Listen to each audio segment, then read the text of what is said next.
on this episode of the Haunted Objects Podcast. Since we're talking about tarot today, do you think that I should do a 3-card pull for whoever is listening out there right now? Oh my God, that's a fantastic idea. Right? 3 cards, just kind of a general thing, but it'll be for whoever is listening right now in the moment. Yeah, if you're listening right now, there's a reason. We're going to use a haunted tarot deck to deliver a message just for you. I think we should. That's great. All right, let's do it. Okay, we're going to get some card ASMR too for the listener. You're just full of it. ASMR too? Okay. That's what you get when you listen to the Haunted Objects You podcast. get a little bit of everything. Oh, man. Okay. Oh my God. Oh, no. Oh, shit.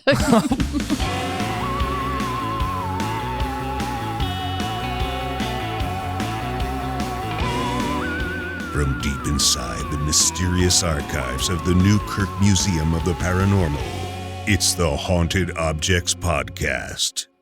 That's an interesting poll, Dana. Yes. So I think because these are a little bit complex and abstract, it might be a good idea to save the definition, the run through, maybe to the end. And just so that we can kind of spend the next little while together learning more about tarot so that we're not terrified by what we just saw. I think people would be nervous, especially. Yes. Here's what's going to happen. We're going to talk about this deck. People are going to get nervous about that reading. Yes. And then we're going to have to tell them what these interpretations are. Exactly.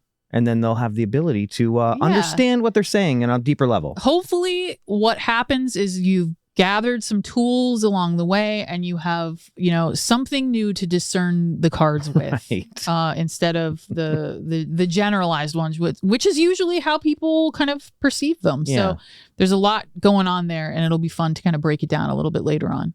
Guys, it's the second season of the Haunted Objects podcast. Yay. We are so excited to be everybody. back. Yeah. Woo. What has it been, 6 months? Been like a year. Almost a year. Yeah. People have been begging us. Been busy. When's it happening? When's it happening? We've had a very busy, quote unquote, summer vacation. Sure. What did you do on your summer vacation, Connor? I worked for the government. Oh, So, yeah. For 6 months of the year, I work. I've worked with the Colorado State Capitol and as a nonpartisan clerk, basically as a proofreader of bills between the House and the governor's office. And if you turn on C-SPAN, you'll see once me in a around. while, you could see Connor. Sometimes Connor will, if he knows we're watching, he'll do, put his pen behind his other ear or send us little messages. But there's no session now, and if enough people keep listening, I may not have to go back. Oh, Yeah, see? Keep listening, everybody. Like and subscribe. Yeah. We'll see. Keelin, what about you? What have you been up to? Oh boy, I'm like a real adult now. Boo. Oh, boo. I did adopt a new cat though. Oh. That's awesome. A new beast. for How is my the collection. beast? How's your She's familiar? great. She's great. I love her. Dana and I, our summer vacation, we released a film Yes. with The Unbinding. We did. Very, very exciting about how well it's done. Mhm. We did that. What else did we do? We did a speaking tour. Oh my God, how'd I forget? Yeah. We did a speaking tour. We also have another speaking tour We do. this fall. It's even bigger. If you Mhm. want to come and see Haunted Objects live, visit newkirktour.com for all the dates. And that's pretty much what we were up to. Yeah. Planning this podcast. We were doing a lot of that. We're very happy to be back. We have a fantastic slate of brand new artifacts to go over. Mhm. You are not going to believe the stuff that we have to talk about. Connor's had his nose to the ground, and he has found some amazing things this season. You will not look at some of the most famous cases the same way again. It's going to be good. I'm excited to tell. Let's do it. And thanks you for decorating my area, by the way. I as well. know. The studio's finished.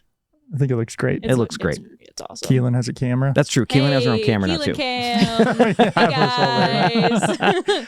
Well, let's not wait any longer. Let's get into this. This is Let's the do first it. episode of season 2. Welcome back, everybody. Thank you for being here.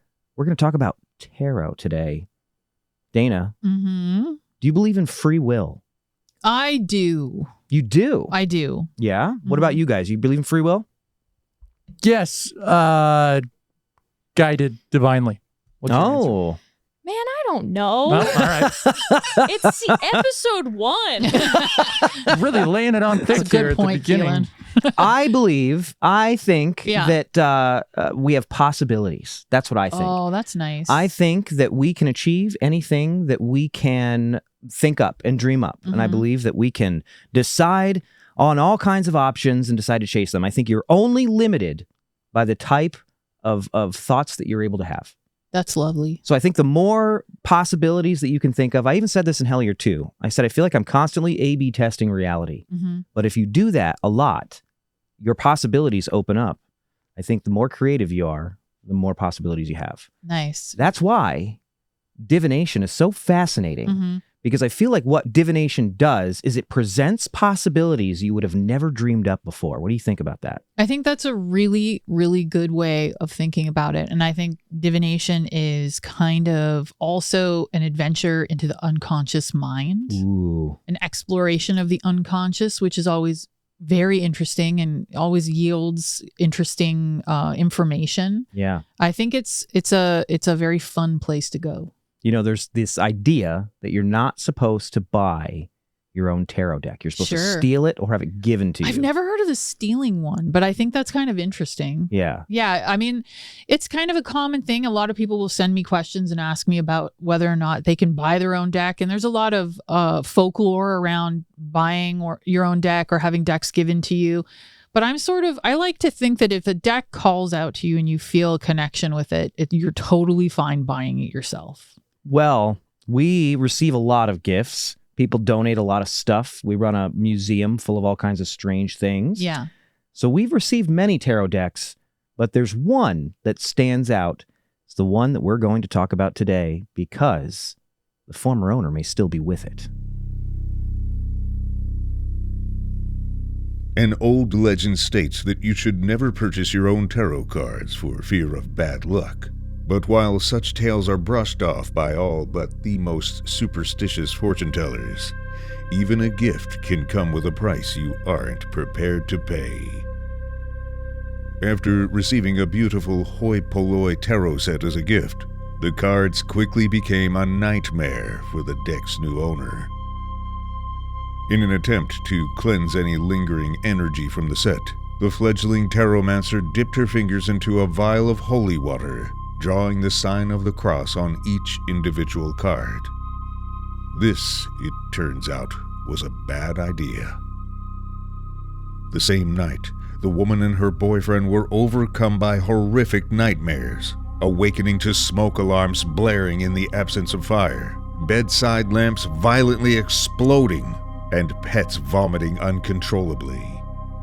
Believing the deck cursed by its former owner, she quickly arranged for it to be donated to the Newkirk Museum of the Paranormal, where the curators immediately began to experiment with divination for the dead.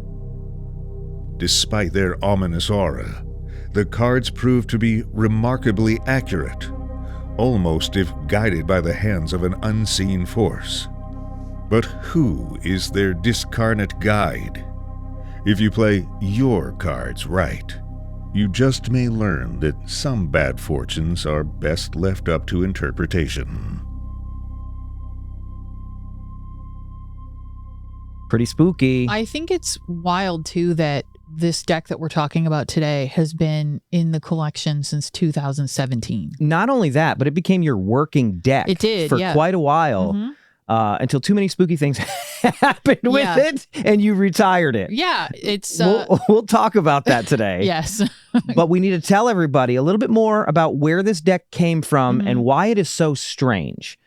We were at a Paracon in Provincetown, Massachusetts, P-Town. Shout out P-Town. Shout out P-Town. We were there 2017. Yep. And a couple friends of ours from Spooky South Coast Radio, Tim Weisberg and Stephanie Burke, shout out guys, they came up to us and they said, listen, we have something for the museum for you. And Stephanie presented us with this beautiful wooden box, and inside was a gorgeous tarot set, the likes of which I'd never seen before. Yeah. It's actually a fairly rare deck. Yeah. This deck, do you remember what you thought the first time that you opened that up and you heard this story? Yes, I do, because I am a fan of the 70s, and this deck has a very, very 70s vibe to it. It looks like it was made during the 70s. The colors are very specific. So I am kind of used to, people will give me a lot of tarot decks. I get a lot of tarot decks all the time. But I was actually shocked because of how beautiful it was. It's such a beautiful deck. It's very striking. The colors are very striking. The design is really interesting. And I just immediately, I think I felt a connection with it right away. This was not Stephanie's deck. This was a deck that was given to her by a woman who'd only owned it for a week. Yeah. Before she said, I got to get rid of this thing. There's something wrong with this. Yes. The way that this happened, I think we can just read the letter that was included with it. So in the box, in the wooden box, was this letter from the original owner. It's dated 5/10/17. Okay. And it reads, "Thank you for taking these off my hands. I received these tarot cards from my aunt this past Saturday night. I knew I needed to cleanse them before taking them into my house. I left them in my car until Sunday evening. I took all the cards out on my steps outside. I spread them out and I saged them and the wooden box. I then sprayed them down with Florida water and let them dry. And then I took holy water."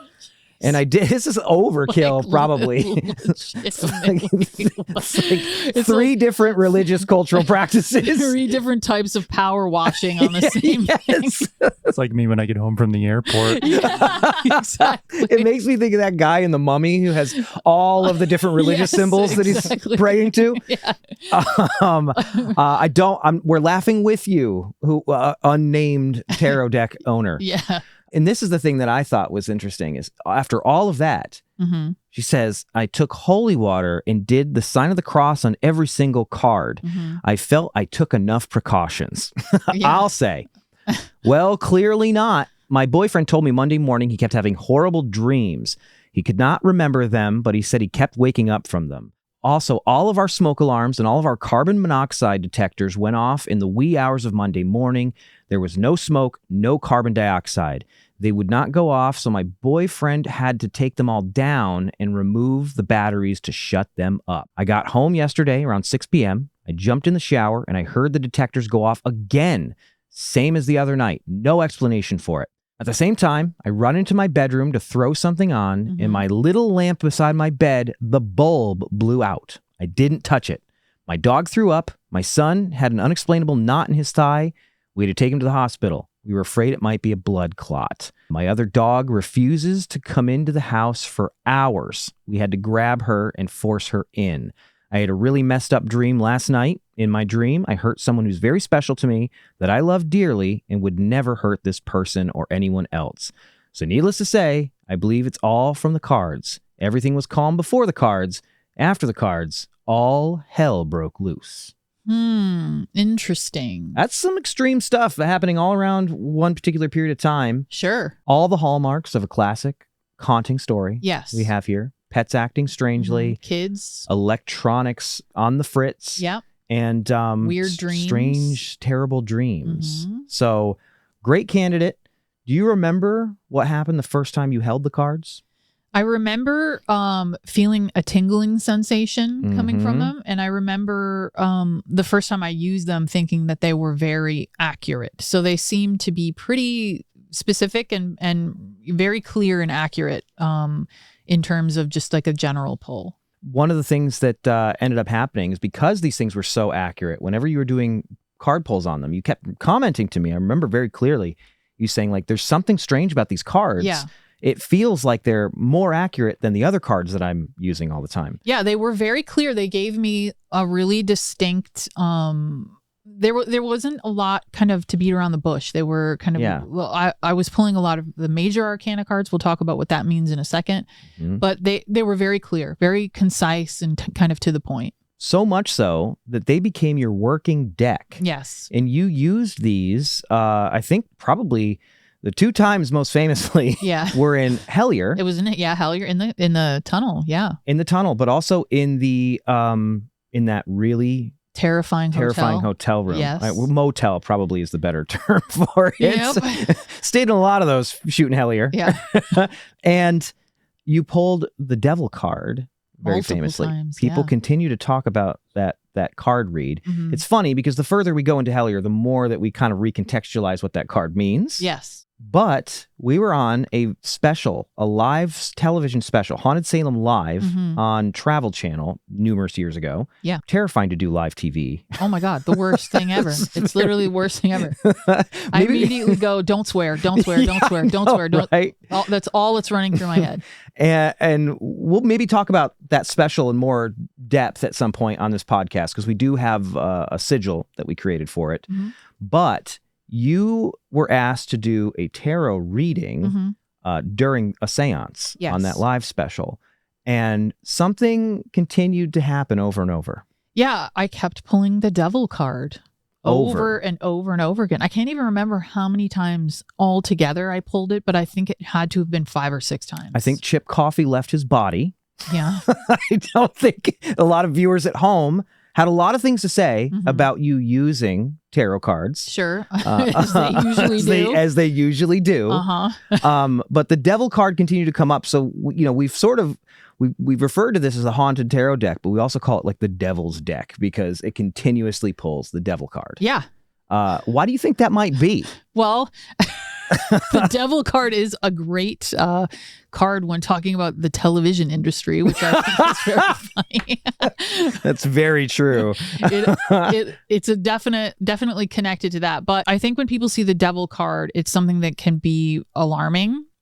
But I think in context, what we were missing is that it was in reference to us. Sure. That we were the ones that were kind of inflicting or pushing our will onto someone else. Sure.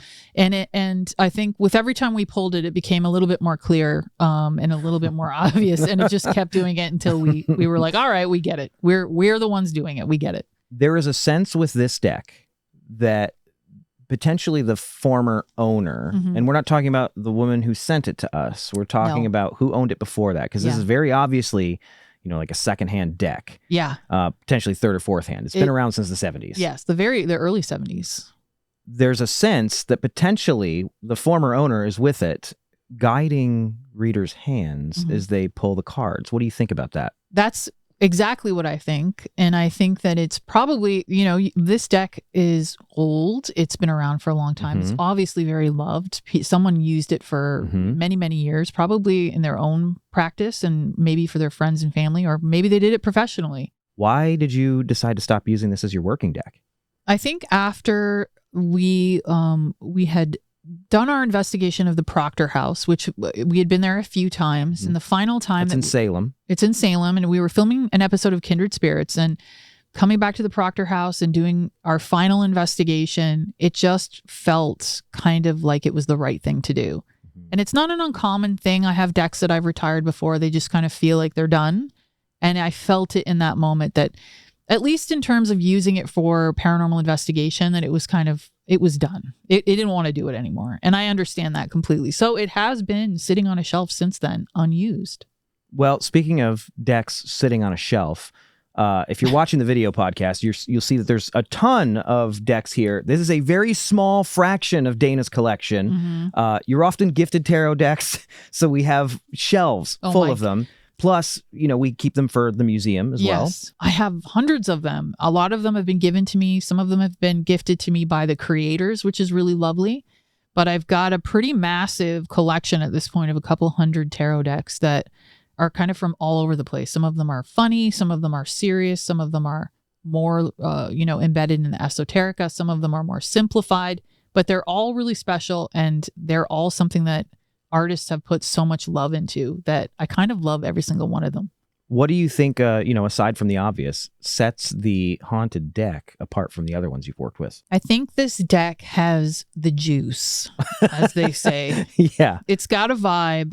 There's definitely someone who spent a lot of time with it. Their essence is kind of embedded in it, imbued in it. And it feels very special.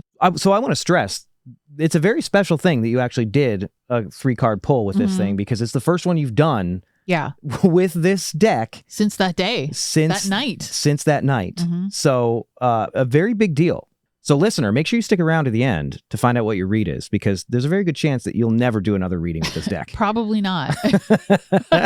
Probably not. Well, speaking of readings, Yes. tarot, I think the simplest way to explain what tarot is it is a system used for divination. Sure. Yeah. What is divination? For people who've never experienced this before, there's got to be a lot of people who maybe have a fear of tarot decks, or maybe they've just never been interested, or maybe they're overwhelmed. Yes. It's something that I think can be very overwhelming. So what is divination? You can think of divination as being a tool or something that you can use that it grants you access to the subconscious mind, that lets you kind of go into those archetypal places and allow imagery to kind of have an effect on you, or maybe allow a tool to let your subconscious mind kind of direct you in certain ways. What do you think the difference between divination and fortune telling is?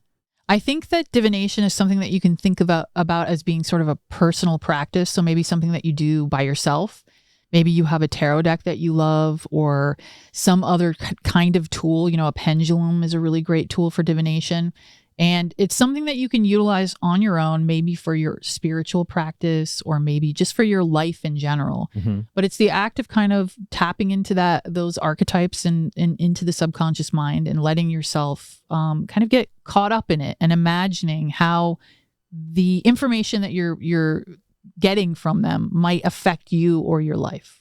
It's almost, there's a sense that what you're doing is you're creating some form of chaos to find meaning in. Yeah. Because when you do a card spread, or you're using runes and you're throwing runes down, or throwing bones, or even like shaking up a magic 8-ball, right? Yeah. You are trying to get information from chaos because it's randomness. Yeah, it's randomness. The randomness allows for you to sort of release control over maybe what you think the answer should be. Yeah. There's nothing worse than pulling cards for yourself. Like there's a cliched joke that's like, some tarot decks are just mean. Yeah, that's true. Right? It's not necessarily that they're mean, or they're blunt. They're that like you feel personally attacked by your tarot cards because they're as honest as they possibly can be, and that's not always something that you want to hear in the moment. Sometimes you want to hear something that sugarcoats it, but often with tarot decks and forms of divination, you're getting the answer that maybe you don't necessarily want, but the one that you need. It's worth mentioning, too, that the idea of trying to pull meaning from randomness is relatively new, because a lot of seers and oracles from long bygone time periods, they believed that there was an inherent order in the universe. So that if you learned to divine this order, you could tell what was going to happen by seeing an animal's entrails, or reading tea leaves in a fortune-telling teacup. That idea that there was an inherent order to everything was sort of what guided a lot of oracles and seers. Sure, there was a roadmap there, and you could trust that the divine had your best interests in mind, or maybe the divine knew what you needed, so you could kind of trust the process a little bit. And again, I think that's really what it's about, is not getting too much in the way and needing to control the outcome, but allowing maybe something you've never thought about before, or a new way of thinking about something to be presented to you, which is what tarot is really great at. Yeah. Keelin and I were talking about this episode, and I was discussing, and I told her that causality is going to be one of my trigger words for the upcoming season. Yeah. This is one of those definitions we need to have. And all the idea is that as you go about life and the scientific process, and you learn about the world around you, there's a cause and there's an effect. Causality is sort of the relationship between the two of those events, the two of those separate things, cause and effect, which is a little different than correlation, which we'll talk about later. But point is, what the idea, you're talking about the idea of randomness, the paranormal is inherently turning that on its head. You're right. That's a great point. This happened, but this is what occurred, or this is what occurred. And it's about, I think, as investigators, we're trying to figure out what that relationship might be between unexplainable events and what has occurred around them. As human beings, we're searching for meaning all the time. In everything that we do, we are looking for, the cause to the effect that we're experiencing, and trying to reverse engineer that consistently. And every fortune-telling device, every system of fortune-telling or divination is sort of doing the same thing. Right. You're trying to use a supernatural means to figure out, why is this happening to me, or what's going to happen to me, and how can I change it? But in order for that to happen, you have to introduce randomness. Yes. You have to shake the magic 8-ball. You have to shuffle the deck. You have to spin the pendulum. You have to let something else be occurring in order for an outside influence to occur onto it. And there's an initiatory process too, to actively engaging and saying, I'm going to pick up this deck and shuffle it. I'm going to shake this. You're becoming part of the process at that point, which I think is kind of the secret sauce to a lot of divination. Tarot cards are considered a form of cartomancy. Yes. You can kind of figure what that is by the name, cartomancy. Yeah, it's pretty straightforward. But there's different forms of cartomancy. So one of the things that people confuse a lot is they confuse tarot and oracle cards. Yes. What's the difference between the two of those? Tarot is often in specific systems. So again, today we're going to talk a lot about the Rider-Waite-Smith system, which is a very specific system of tarot card reading. And oracle decks tend to be a little bit less rigid. They're kind of created with more generalizations connected to the cards, so that you really can allow kind of your unconscious mind to run with the ideas of what you're seeing. And so they're often very visual, kind of straightforward to the point, but they allow you to really make what you want from the cards. And they're wonderful for beginners because they're, again, pretty straightforward. You don't have to kind of get in the weeds too much. Stephanie Capone here, who is a tarot expert, we have a quote here that says, they are not for predicting the future, but they are for interpreting your intuition. That's a great way of thinking about it. Yeah. I think a lot of people, when they think about the idea of tarot cards, they believe that they are magic in and of themselves. Sure. And that their system is working by some like mystical effort to tell you the future. Yes. In a very like direct and linear way. Absolutely. But that's not actually the case, which is kind of what we want to talk about today. The idea with this episode is, because Dana is such an expert at the tarot, the idea is that by the time you're done listening to this episode, you will have a new way of interpreting the cards yourself. Because I know I'm a person who's had tarot decks, and it's very intimidating to look at them. And I think a lot of people are intimidated by them. But what you're going to help us learn today is how to interpret the symbols on these cards in order to have a better understanding of what they're actually doing. Yeah. I mean, so you have to remember that every single thing that you see in any one of these cards was put there on purpose. So nothing is just kind of because it looks cool. You know what I mean? Right. I think it's easy to think that, but it's all about symbology. It's all about what kind of the larger mystery behind some of these symbols mean. And the nice thing about tarot is you can kind of have a consistent ongoing relationship with it, and your understanding and knowledge of each card can grow as you learn more about it through yourself, which is kind of cool. The most fascinating thing to me about tarot cards is, again, people have misconceptions about them and misconceptions about the history of them. Sure. But the truth of the matter is, these were a game. Yeah. These became a form of divination when really they started out as a game that you would play. Yeah. Let's get into the brief history of tarot, where it comes from. That'll give us a better idea of how to interpret these things.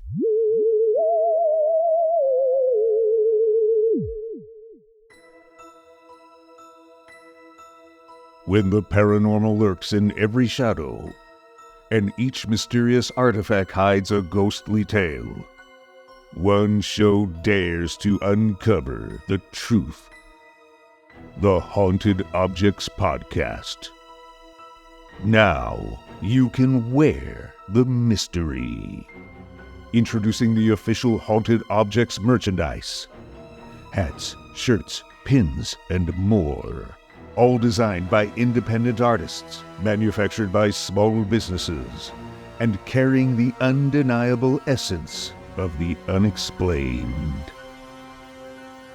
Embrace the legend. Wear the mystery. Visit planetweird.store today.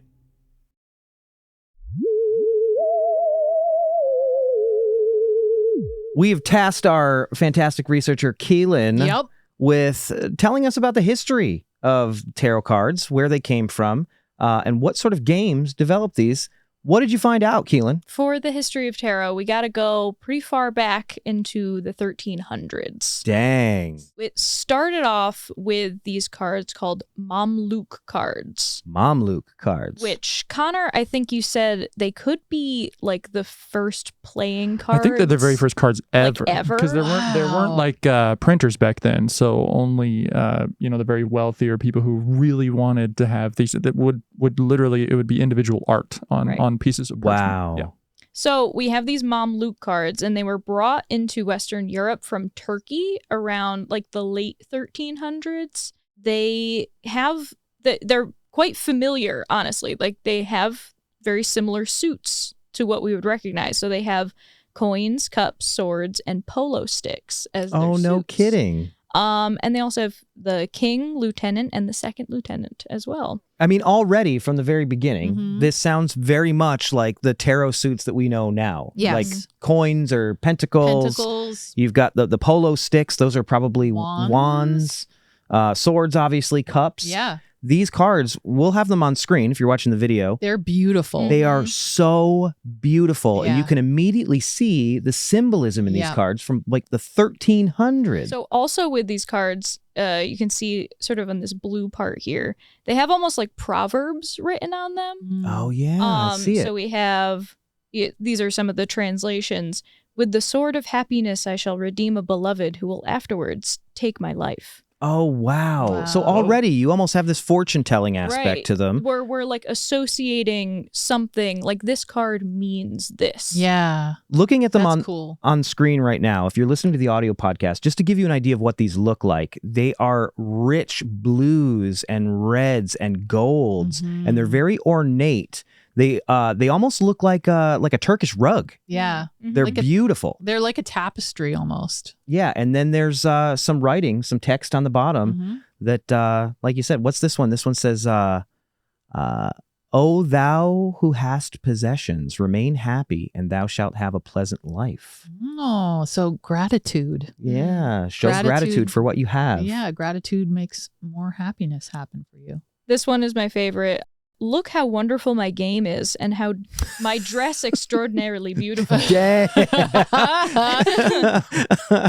I look at my game Yep. and look at my fit. Yep. Mhm. That's cool. It's universal, really. Universe, It is. really, 1300s, guys. Mhm. So we have these cards, and they're brought into Western Europe in the late 1300s. Into the early 1400s, we have like rich families in Italy who are sort of adapting these. So they're using sort of the same blueprint as the Mamluk cards, but they're using archetypal imagery from Renaissance culture. That's really fascinating to me because that is one more element that we come to know from the tarot, which is that archetypal element, because the images on the tarot cards that we know today, they're all archetypal images. Yeah. Because they're meant to be interpreted somewhere deep inside of you. Yeah, those archetypes are pretty much in every single one of the cards that you see. I mean, absolutely in the major arcana, you see nothing but archetypes for the most part. And yeah, like you said, they're there to touch on the unconscious mind and to allow us to kind of go into those spaces and see what comes up and out of it. So we've seen a lot of the suits in the Mamluk cards. Yeah. And now we're starting to get some of the archetypal images that are popping up in the cards of triumph. What comes next? So next, these cards sort of transform into a game or a type of card called Tarocchi, which you have a version of. Oh, we do. Yeah, right here. Look at this. 22 Arcani Maggiori. This is all in Italian, so I can't read this. But if you look, you can see. They're You're very watching familiar. on screen right now. Very familiar. Those archetypal images are Oh, there. yeah, there they are. The players used the thematic associations with the cards to create like little poems about each other. Oh, that's cool. So again, cute. it's like taking the themes of the cards and creating meaning out of them. We should play that. We should all come up with little poems about one another. I think that might be fun. What rhymes with fart? Heart. Ah, there you go. There you go. King of Hearts. King really, of farts. really farts. That's you, Greg. That was for you. All right. What next, Keelin? So into like the 1440s, 1450s, they start getting a little bit more standardized. This is more like any first reference of an actual like tarot deck would be from around this era. And this is where we get the sort of standardized Italian suits of cups, swords, batons, and coins, which really aren't that different from the Mamluk suits, you know, in the 1300s. Yeah. They're really not that different from card suits today either. They're still kind of being played as a game, but you can see almost like a playful divination to it. And the theory that I read in this article, I actually really, I think they nail it. They said the meaning of the imagery was parallel to the mechanics of the play of the game. The random draw of the cards created a new, unique narrative each and every time. Unique narrative each and every time the game was played, and the decisions players made influenced the unfolding of that narrative. So it was kind of like a choose your own adventure. That's card cool. game. I mean, that's fascinating because I feel like that is one of the more interesting ways to actually even read tarot. Yeah. Is you're supposed to be kind of defining what those things mean to you as you draw the cards. Yeah, you have to participate. Which is a fun thing. And I think that's something that is, you know, we talked about that a few minutes ago, but it's kind of a rule of divination is the participation in it is part of the process. So that's cool that we see it, even the kind of function of it way back then too. So Keelin, we know that these were a game. We've got a very clear history of where these things came from. When was it that people started using these for mystical purposes? So it really wasn't until like the mid to late 1700s. Like we saw the sort of playful divination, but it wasn't until this time in the 1700s that it was like tarot cards are used for mystical purposes. Yeah, these aren't for playing a game. These are Right. for like being serious and spooky. Yes. We have a writer in France, and obviously because he is French, we are all going to say his name wrong. Yes. Speak for yourself. All right, I will. I'm going to say his name wrong. So we have a writer by the name of Antoine Court de Gebelin. Do you want? You were in French Canada, Dana. Yeah. How do you think that's said? Antoine Court de Gebelin, maybe? Gebelin? Gebelin. Maybe. Too much of a possibly. T on the court. Cour. Oh. Antoine Cour de Gebelin. We're going to call him Antoine and move on. There we go. There, yeah. Smart thinking. So he basically, with no evidence at all. This will be a common theme.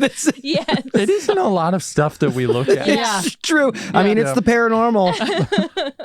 With no evidence at all, Mr. Antoine took a look at these cards and went, you know where I think these guys are from? Ancient Egypt. That also is a theme that I think happens a lot too. Yes. So he's like, he writes in this giant book that became very popular that the tarot cards came from ancient Egyptian priests. Again, no evidence, just vibes. Just Of course. And then a couple years later, somebody doubled down on that Oh, geez. and probably made it even worse. So in 1791, we have Jean-Baptiste Alliette. Ah, that sounds good. Thank you. And he wrote Etelia, and I'm not going to read the rest of that, but it translates to the art of reading cards. And just a funny thing is that his sort of mystical name, Etelia, is just his last name spelled backwards. Oh. Spooky. This is before like the Rosetta Stone was discovered. So all the hieroglyphics, like people just thought they were cool and mysterious. Oh, And they could just put whatever they want onto that. And so they wanted to make tarot cards more, exotic or mysterious. Sure. Which, is a choice. I don't think that it was really even necessary. Yeah. You Yeah. know? Things don't have to be from, an exotic place or a place that we don't understand to be mystical Right, and yeah. magical, right? Yeah. Ancient Egypt is always the scapegoat for that. though. Yeah. It is. It is. It's funny to see that it really clearly started in sort of the occult sphere, obviously. Yeah. In the modern day and era, it's in the alien sphere. And so that Yeah. mysticism sort of being applied unnecessarily to ancient Egypt is just because it's something that we didn't understand. Right. And there's something to it. So these decks, they've provided a lot of meaning for a lot of people, and some people have used them as a game. Some people have used them, more recently as divination tools. What is the system of tarot? Like, how does the system of tarot work? What does it consist of, Dana? It consists of a lot of things. It does. It's overwhelming. It is very overwhelming. I think that it's something that a lot of people can look at first. If you don't know anything about tarot, specifically the Rider-Waite system, it can be very overwhelming. But it can kind of be broken down. And the easiest way to break it down, the first step into breaking it down, is breaking it into the major arcana and the minor arcana. Got it. So we have 22 cards in the majors, and we have 56 cards in the minors. Okay. And so we have two kind of sections that we can kind of look at and they're a bit more organized, and it can start to organize in our brain a little bit. Why is it people seem to focus a lot on the major arcana? What is the deal with the major arcana? Why is that so spooky to people? The majors are focused on massive archetypes and forces. So they're very alluring. They're very interesting. When you see the imagery, they're of gods and of kings and leaders and high priestesses and all of these like magical and mystical kind of people in these very, very wonderful mystical places. So it makes sense that people would feel very drawn to them. But then you look at the minor arcana, and they're very sort of like grounded. It's regular people doing a lot of like regular people stuff. There's a lot of crying. There's a lot of like death and work and things like that. Sure. And so I think maybe to people those don't seem as exciting, but I think the truth is we'll find out from you, is they hold a lot of secrets that are worth taking a second look at. Yeah, I think that we can think of the minors as being the representation of those larger archetypes in an earthly plane. So they're much more relatable to us as people because there are potentially situations that we might have seen ourselves in throughout our lives. Got it. So, I think I said this to Connor the other day. I think it's easier to relate to a guy carrying a bunch of sticks than it would be necessarily for maybe someone to relate to the magician, the great wielder of will, or whatever of the major arcana cards that you can think of. It's Queens. You obviously are going to relate more to the guy who's like tripping over, a bunch of swords or getting in a fight with his friend. Do you know what I mean? If that makes a bit more sense. We've got the larger archetypes, those massive forces represented in the major arcana, and then we have those same forces kind of filtered down to earth in situations that might be a little bit more easy for us to understand and relate to. So the minor arcana, they have wands, they have pentacles, they have cups, and they have swords. Yeah. What is the kind of like the top level overview of what each one of those symbols means in the minor arcana? Yeah, I wrote some notes down so that I could kind of get my thoughts together on it, because again, we're talking about pretty big, huge examples. Yeah. So for the wands, fire is a really great example. It's passion. It is. It's often linked to spring, vitality, if that makes sense. Yeah. Pentacles are life on earth. So that it's the material plane. It's things that are happening here on earth around us. Finances. Sure. Stuff like that. I mean, originally those were coins. Yes. Yeah. Right. Exactly. So then we have cups, which is receptive psychic abilities. People who are magic practitioners will know that water is often tied to the emotions. It's a lubrication of the psychic senses. So we get a lot of that sort of same stuff existing in the cups. And finally, swords, which is the mental processes. So it can sometimes be identity, thought, but it's usually something that is referring to those mental processes. I think sometimes people associate swords with like action. Sure. Because when you think of what do you do with a sword? Yeah. You don't like hang on to it. You use it. Yeah, but you have to remember that a thought is the swiftest action. Oh, Dana. Yeah, so That's profound. They move quickly. They cut through things. They create definition, and they exist to do that. They exist to kind of create that change.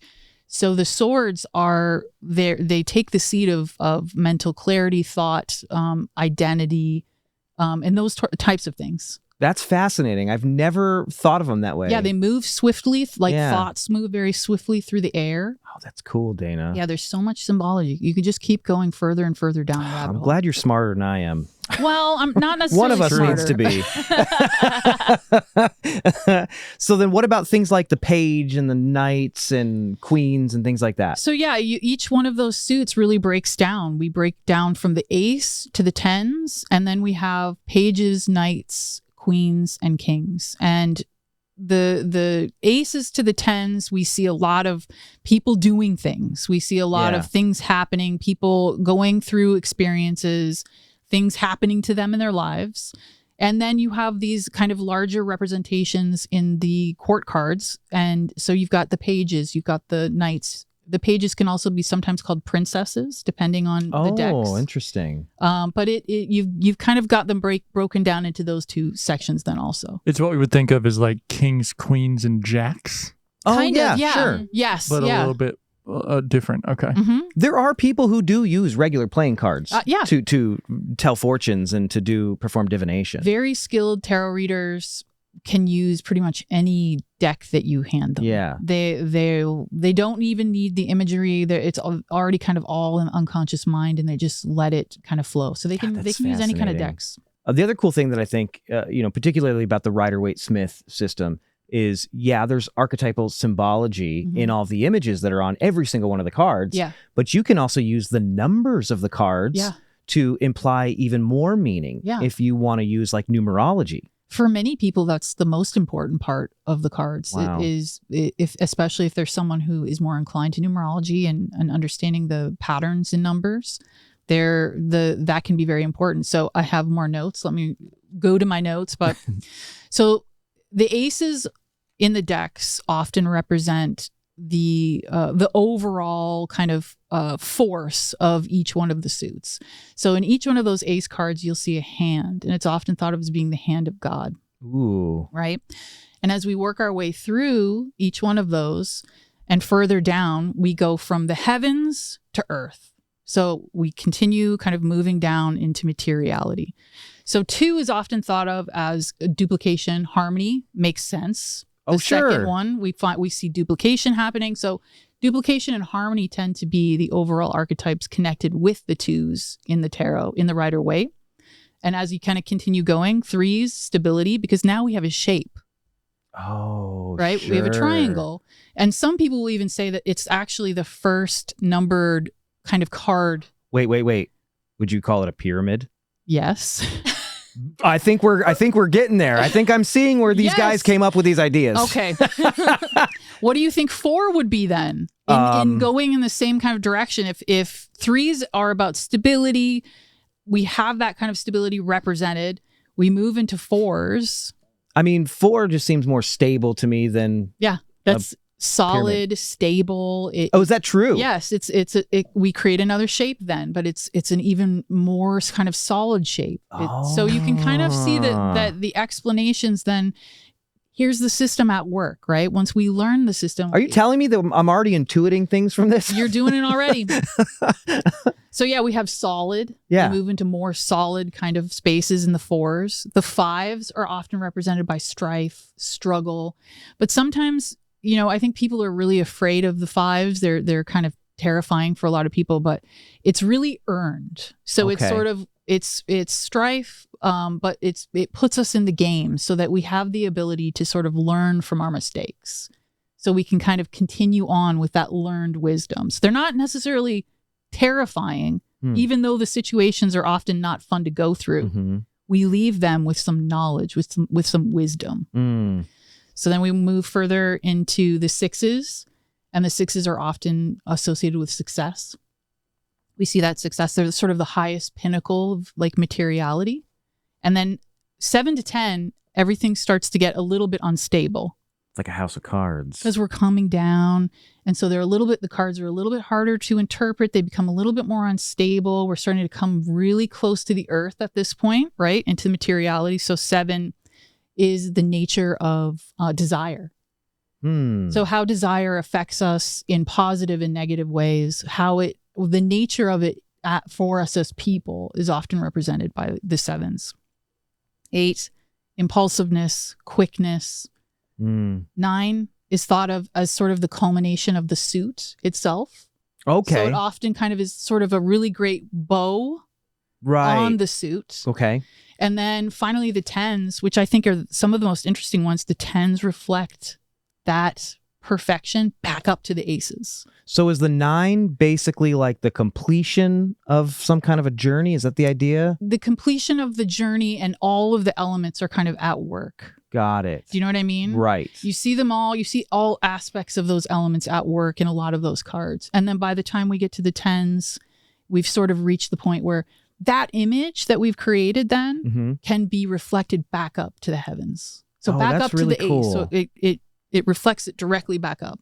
Well, and then if you want to make everything even more complicated while reading the tarot, We can go even further. you can just start like reading them upside down. Yeah, yes, because you're going to have to do that too. Because you got to do that too. Yes. I think basically the point we're trying to make here is that the Rider-Waite-Smith system is so incredibly complex if you let it be. Yes. People get very tied up in following the rule book, so Yeah. to speak. But if you start to use your intuition, both with, the numerology, the position of the cards, the placement of them next to each other, and obviously the inherent symbology in the archetypal images on them, you have so much randomness, as we talked about, chaos So much of to it. pull from Yeah. to do your intuitive work with Absolutely. those cards. Yeah. Like you said, you can get as in the weeds as you want, or you can treat them the same way that you might treat an oracle deck and allow it to sort of be something that is a larger net that you've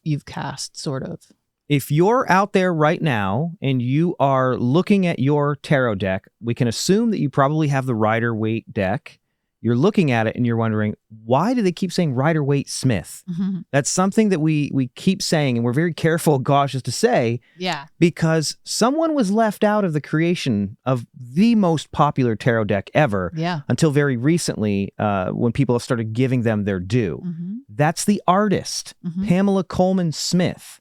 Without Pamela Coleman Smith, we would not have this deck at all. No, Pamela Coleman Smith, or her friends called her Pixie. She created visually all of these cards. Yeah. In not that much time, really. If you close your eyes and you think of tarot, you are looking at the images almost certainly that she developed herself. I think anyone who knows anything about tarot, even if you've never picked up a tarot deck, you've never looked at it, you don't know anything about it, you still probably can immediately think of the yellow box with the magician on the front. It's such a common, almost piece of pop culture at this point in time that it's very, very sad that Pixie never got the recognition that she deserved. I'm looking at the deck right now. I have it in my hands. In fact, what's very funny about this is when we were planning this episode, we realized that we have every single deck except the classic. I know. The classic deck made by, this was by the US Game Systems. It's bright yellow. You've seen it. It's the one you've seen all the imagery of. This is a brand new deck just produced. And it says the Rider Tarot deck at the top, registered trademark.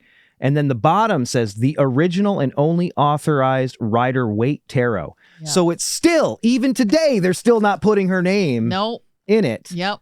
Even though she was the reason that it's as iconic as it is today. Here's a picture of her. Very striking. Oh, it's such a wonderful photo of her. She looks so mischievous and magical. Yeah, she really does. Pixie is the perfect name. I was going to say, she really does look like a pixie. She really does. She was a stage performer, costume designer, a publisher, an editor. She did so many things. She actually had a very early zine. Yes. It's funny because you start to meet a lot of artists and they have zines. If you're not familiar with it, they're kind of like self-made, self-printed magazines. Sometimes, a lot of the times they're about music. Sometimes they're about humor. They were really, really popular in the 90s. Yeah, everybody had a zine in the 90s. I remember I made one. Nice. It was about sea monkeys. Of course it was. I used to cut things out and use the photocopier, but she did all the illustrations herself. If you're watching the video podcast, we have some of the images from this zine on screen right now. It was called The Green Sheaf. One of the really neat things about Pamela Coleman Smith is it's believed that she had synesthesia. Yeah. Because she used to do musical artwork, she called them. She would sit and she would listen to music and she would paint the images that she saw as this music filled her ears. And to us in the modern day, we would probably see that as synesthesia, which is a condition that allows you to sort of see sounds. I think we talked a little bit about those in the Aura episode in the first season. If you believe that she maybe entered some sort of a trance that could show that there are very psychic origins to the beginning of what we now know as tarot. Yeah, I think I remember... Anyway.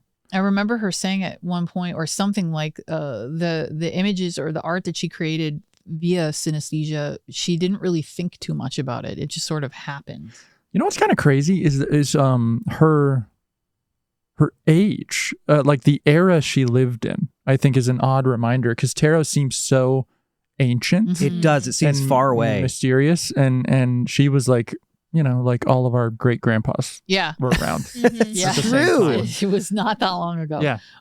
What was the very early 1900s? Yeah, she passed away in the 50s, if that gives you any idea Wow. about how long ago that was. It was not that long ago at all. God, that's completely recontextualizes Yeah. the way that I feel about tarot. I didn't realize that she passed away in the 50s.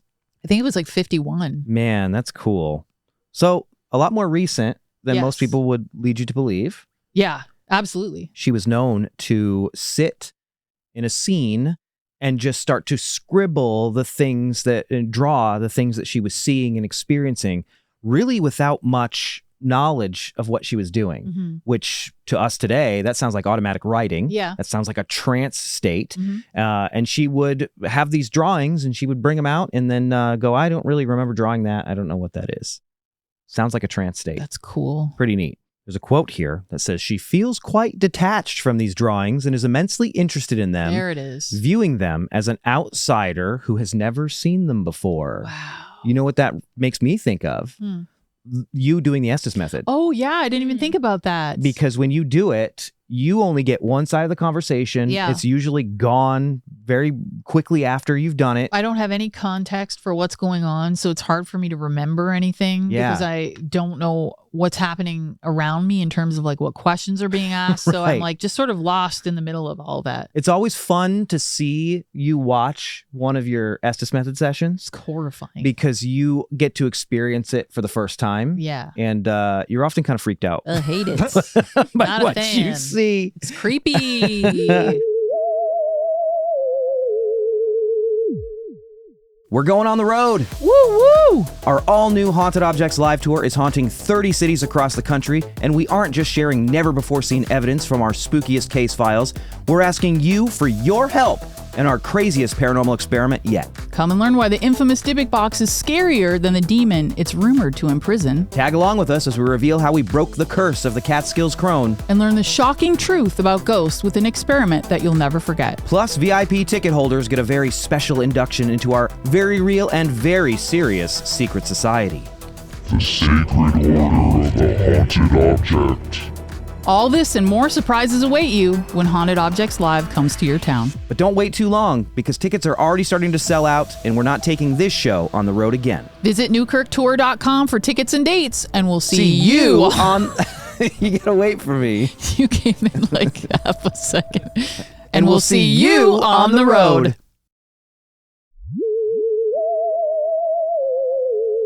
The beginning of Pixie's journey to illustrating the tarot as we know it really happened with her introduction to William Butler Yeats.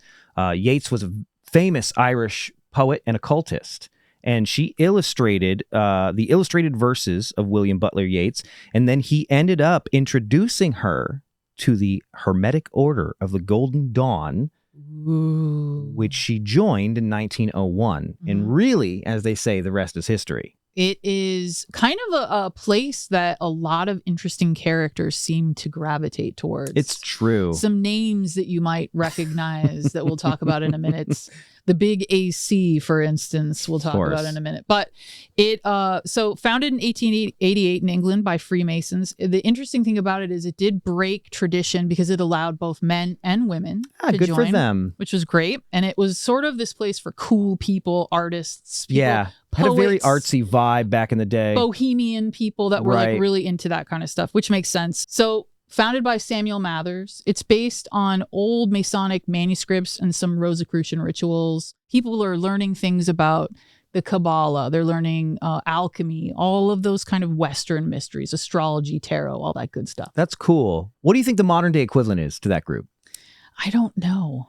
Yeah. I don't know. Newkirk Museum of the Maybe, Paranormal. yeah, I'll take it. It's a mishmash of all kinds of stuff. a little bit of everything. We So, like to pretend we're important. We wear robes once in a while. yeah. So another member that we might recognize is a very young Aleister Crowley. How young we talking here? Pretty young.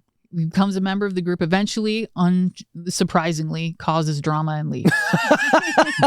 He did that once or twice, I think. He disagrees with the founder and went and did his own thing.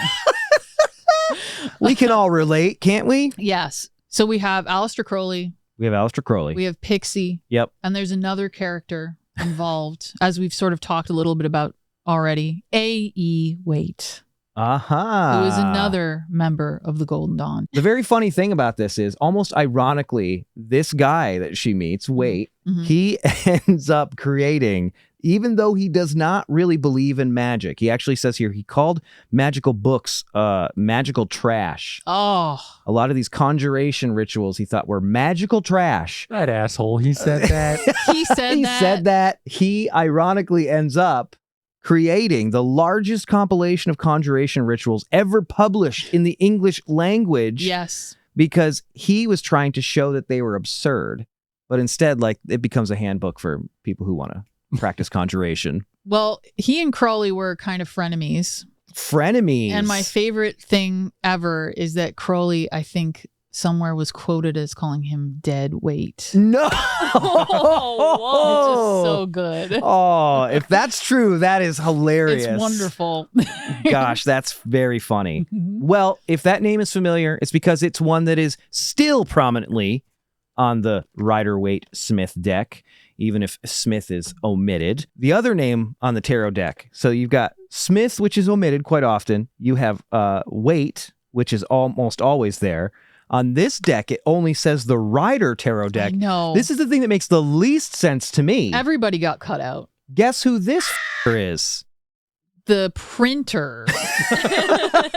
This is just the printer. He made sure to make sure his name was the one that And stuck. his name's on everything first and prominently. Yes, it's so funny. Waite says that the art of the cards, Mhm. they've been prepared under my supervision in respect of the attributions and meanings by a lady who has high claims as an artist. A lady. Could use her name. Yeah. You could tell people who she is. But no, a lady Mhm. who has high claims as an artist, but not high enough to name her. Nope. Later, Smith was quoted as saying, quote, "a big job for very little cash," in reference to her work on the deck. Even though she wasn't credited in the original publishing, if you look closely, you can see that her initials are found in every single image on the deck. Yeah, Pixie made sure to have her initials on every single image. You can see them somewhere. They're pretty prominent. And yeah, she was kind of paid once, paid a lump sum, Mm-hmm. and then that was all she wrote. She was an overachiever Hmm. because the work that she did on these cards is incredibly detailed, far more detailed than most people probably give them credit for. Absolutely, yeah. There's a couple ideas on what her inspiration for these illustrations were. The Sola Busca Tarot, which was on display at the British Museum at the time, may have influenced her, but she was also majorly influenced by cabinet cards of the time that featured a lot of like famous writers and Yeah. actors and performers. Wow, look at that. We've got that on screen right now. Mhm. They're so beautiful. They're so archetypal. They're so mystical. It's hard to look at these and not get completely pulled into the subconscious mind. They're just so fantastical. These were probably on display at the British Museum at Yeah. the time, Wow. which is very cool. They know that these were on display at that time, and she was in the area. And I think she probably just went to the museum. Yeah, it and would have saw made them. sense. For those listening, these cards, it looks like medieval style art, almost in the style of like Hieronymus Bosch. Mhm. They're very like kind of spooky looking, almost like old demonology grimoires, Yes. right? Yes. Mhm. They've got And- guys praying with wings to like sticks that have faces on them. Then a guy floating with a ton of like floating bowls. They almost look like UFOs around him. They do actually. Kind of Yeah, cool. It's being Joe. pelted. Right. It could be Joe. We'll talk about Joe soon. So cabinet cards, if you're not familiar with cabinet cards, if you've ever seen, we've got a huge collection of spirit photography in the museum. Yeah. Those are considered cabinet cards. They're like hard, they're meant for display. Yeah. And a lot of times you would have famous individuals of the time period. So writers, actors, theater performers, artists even, posing for these cabinet cards. And there's a belief that she was inspired by those, some of them featuring her friends, Mhm. when it came to posing people for the tarot deck. There's some really great even comparisons online between pictures of her friends Oh, cool. and rumors that like this woman looks a lot like the Queen of Swords. That's Mhm. Or fascinating. this person, like, so whether she or not, she may have had them pose. She may have just had them in her brain while she was painting. That's Interesting. incredible. Mhm. Still, even to this day, some people will use photographs for their tarot cards. Yeah. We've got a couple actually here on the desk. I think it's worth shouting out this one in particular. This deck is beautiful. This is a deck by Nicholas Bruno. I wouldn't be surprised if many of you have seen his art. This is called the Somnia Tarot, and it is all based on some of the horrible dreams that he's had. Maybe we can throw a few of these images on screen so you can see what these cards look like. They are all photographs. I have another one over here. One of my absolute favorite decks that uses photography. This one came out, I believe, in the late 60s, early 70s. It's the Mountain Dream Tarot by B. Nettles. And what B did is she used local theater performers from the Appalachians to depict all of the different tarot suits. These really look like cabinet cards. They do. And so I wouldn't be surprised if it was images quite a bit like this that Pixie was using of Yeah. her friends who were also theater actors Yeah. to model. Yeah. She would have needed models to come in and Yeah. do stand-ins. And so you're right. She probably relied on a lot of her friends. They were artists and they probably other actors and all people that were kind of living in that world. So it would have been very cool to probably be a part of something like that. One of my favorite cards in the Mountain Dream Tarot is the fact that they use like a Maul samurai sword for the swords I for the love swords those. cards. Paper letter openers. If you ever have the opportunity to check out all of the photography from the Mountain Dream Tarot, you absolutely should. Go look it up. You can buy reproductions of this from B. Nettles' website. So go check it out. Shout out B. Nettles.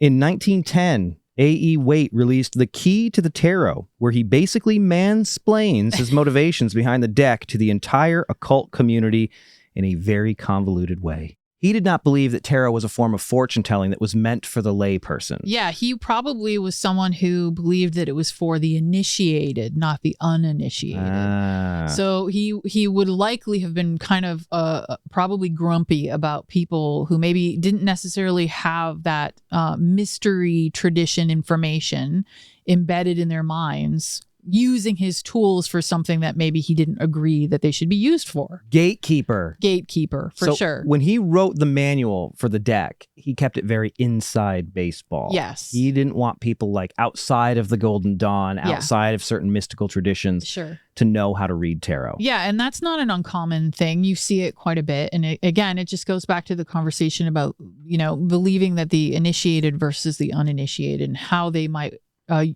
think about that information and what they might be able to pull from the archetypal imagery. This is what Waite had to say about the system.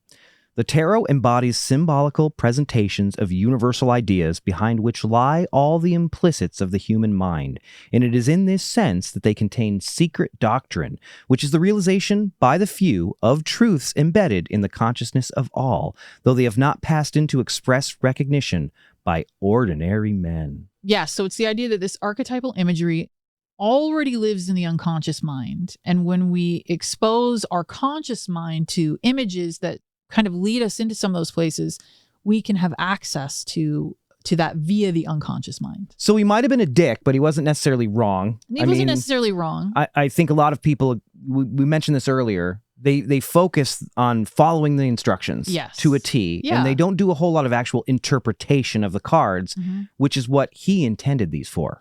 Yeah, and it kind of goes back to what we talked about a little earlier, which is the idea that you can have whatever kind of relationship you want to have with tarot. It can be something that is very surface and something that maybe you utilize every once in a while, or you can use it as a tool for deep spiritual growth and transformation. It's completely up to you. See, I did it the wrong way, because when we started this episode, I was like, all right. And I Poor Connor. basically took it as somebody saying, you need to learn the second and third generation of all the new Pokemon right now. And I was like, all right, All well, at there's once. this one, which is this and this, and sort of treated it like flashcards, but it's not really the point. Yeah, and you know what? To be fair, though, it is kind of the way that most people approach tarot. Right. I was the same way. Most people, the first thing you want to do is learn what every card means. You want it all in your head, and that's a good thing. It's good to understand the rules and to recognize it at a certain point. Once you've understood the rules, it's okay to break them, and you can use the rules as kind of guidelines, but you don't have to necessarily be too dogmatic about it. Yeah. I think that's fascinating, though, the idea that that's how everyone approaches it. Even you, Connor, that's how you approached it, too. That's how I approached it, where I was like, I don't want to read this manual, and then you don't touch it again. What was it in your journey in learning the tarot that made you finally go, well, wait a second. I know all these rules. Now it's time to break them.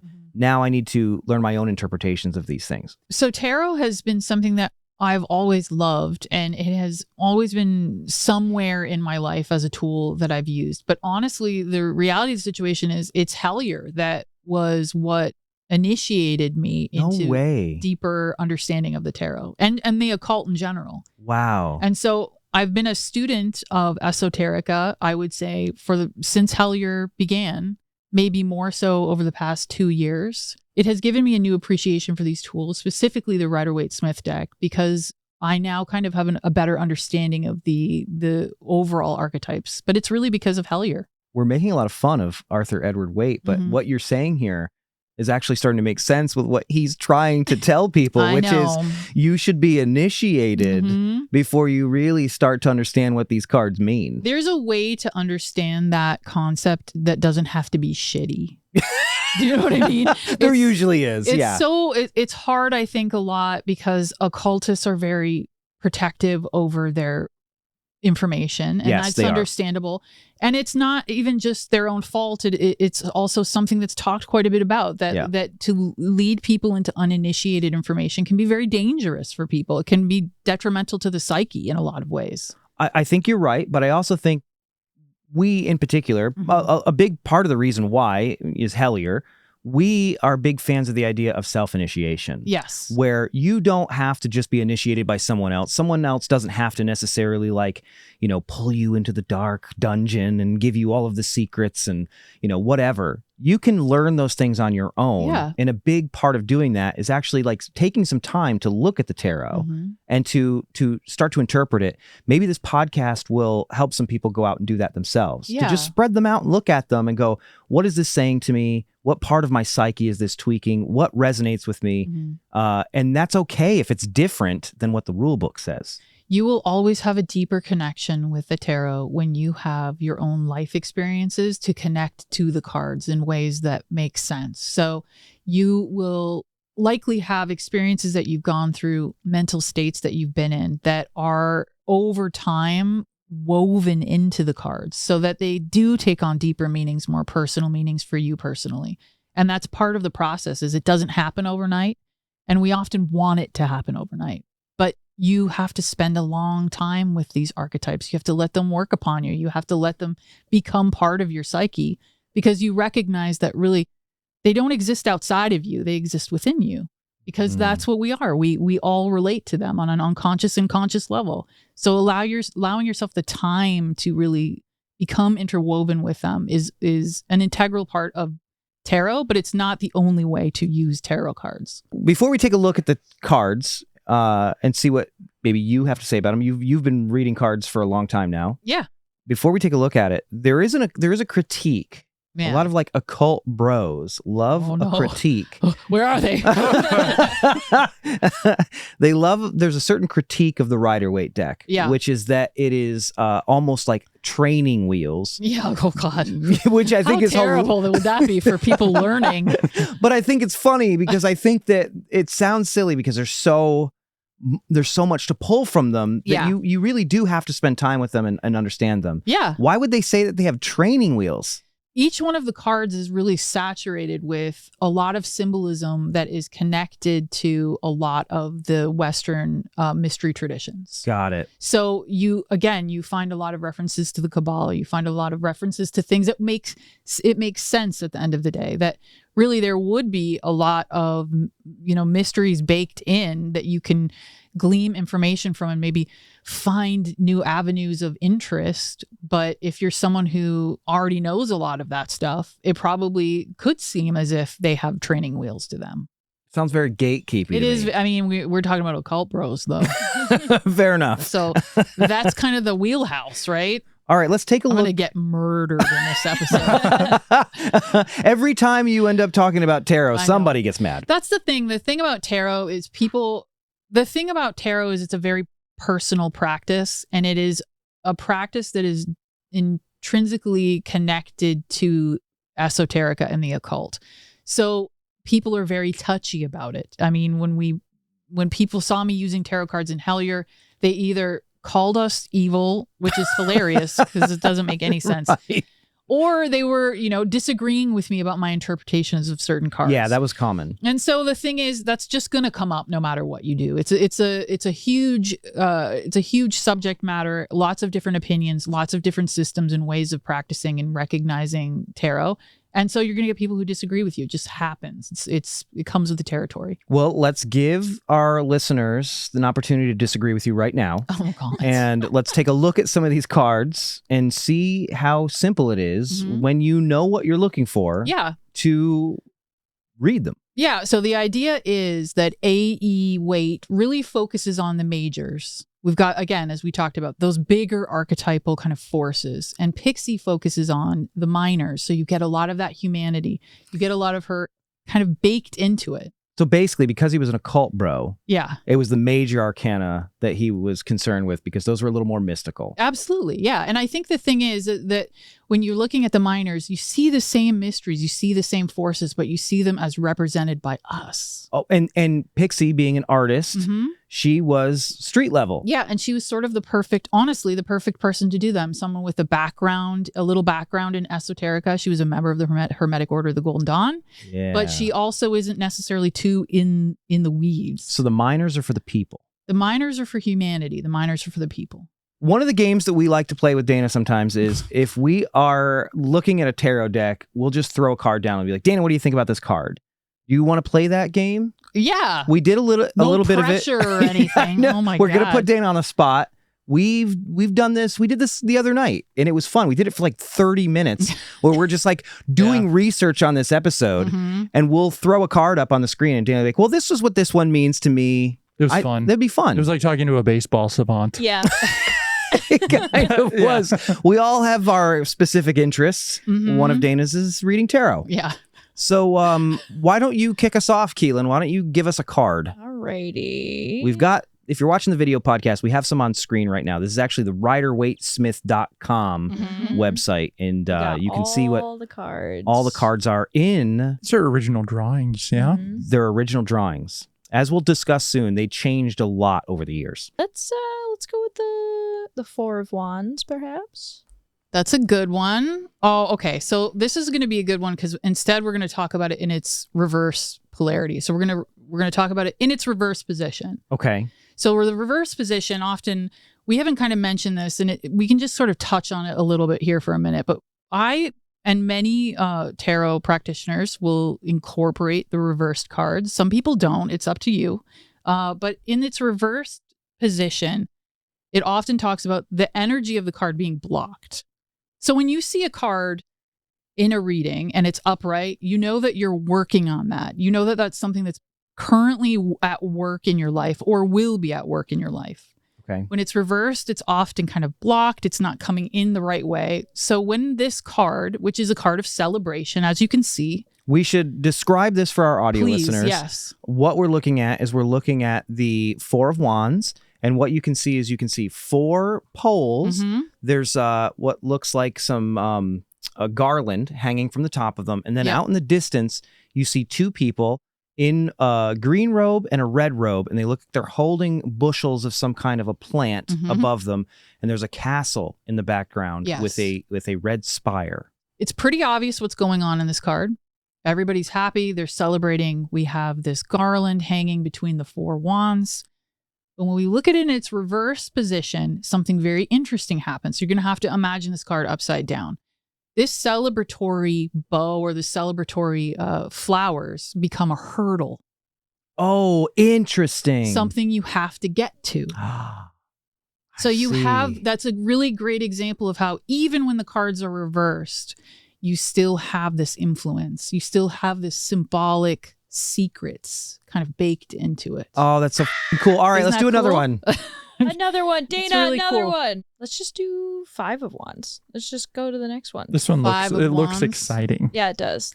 What you're seeing on this card is you're Mhm. seeing a group of 5 people, and they Yep. look like they are fighting Yes. with giant wands, Yeah. giant sticks. Bonking each other on the head. Yeah, clubs almost. Again, we have the 5s here, and what we know about the 5s are strife, frustration. Again, sort of school of hard knocks. We're having to learn something. But what's interesting about this is we're looking at a group of people who seem to be fighting, but the reality of the situation is this is a mock fight. Oh, okay. Yeah, so it's not actually a They fight. do kind of look like kids. They almost Yes. look like children. Yeah, they probably are pages, very likely, younger people. Yeah. But again, it's not necessarily people that are fighting one another. It's people who are mock fighting. They're kind of working together to practice something or to kind of move towards something. Or maybe they're training. Yeah, like competition. Oh, cool. Mhm. But we see the healthiness of the 5s in this card, I think, because what you're seeing is strife, but really what it is competition. Maybe it's healthy competition. Maybe they're getting better at something. They're working towards something.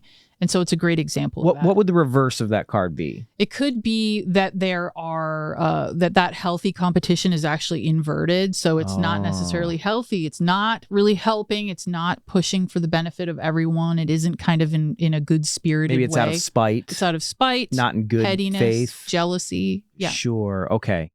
Mhm. All right. What else, Keelin? Pick another one. All right.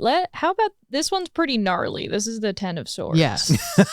That's pretty- What you're looking at in this card is you see a black sky, Yeah. black clouds Mhm. that are hovering over top of a dead body Mhm. with 10 swords stuck in its back. Yeah, so this is a great example of a card that might come up and you probably will gulp and be really frightened by it because it's a pretty intense scene.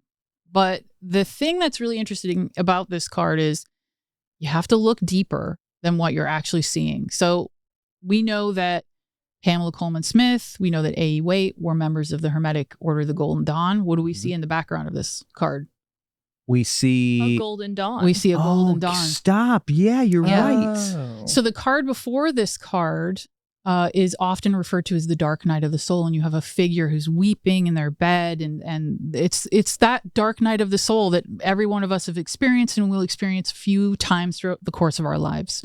This is the card that follows that.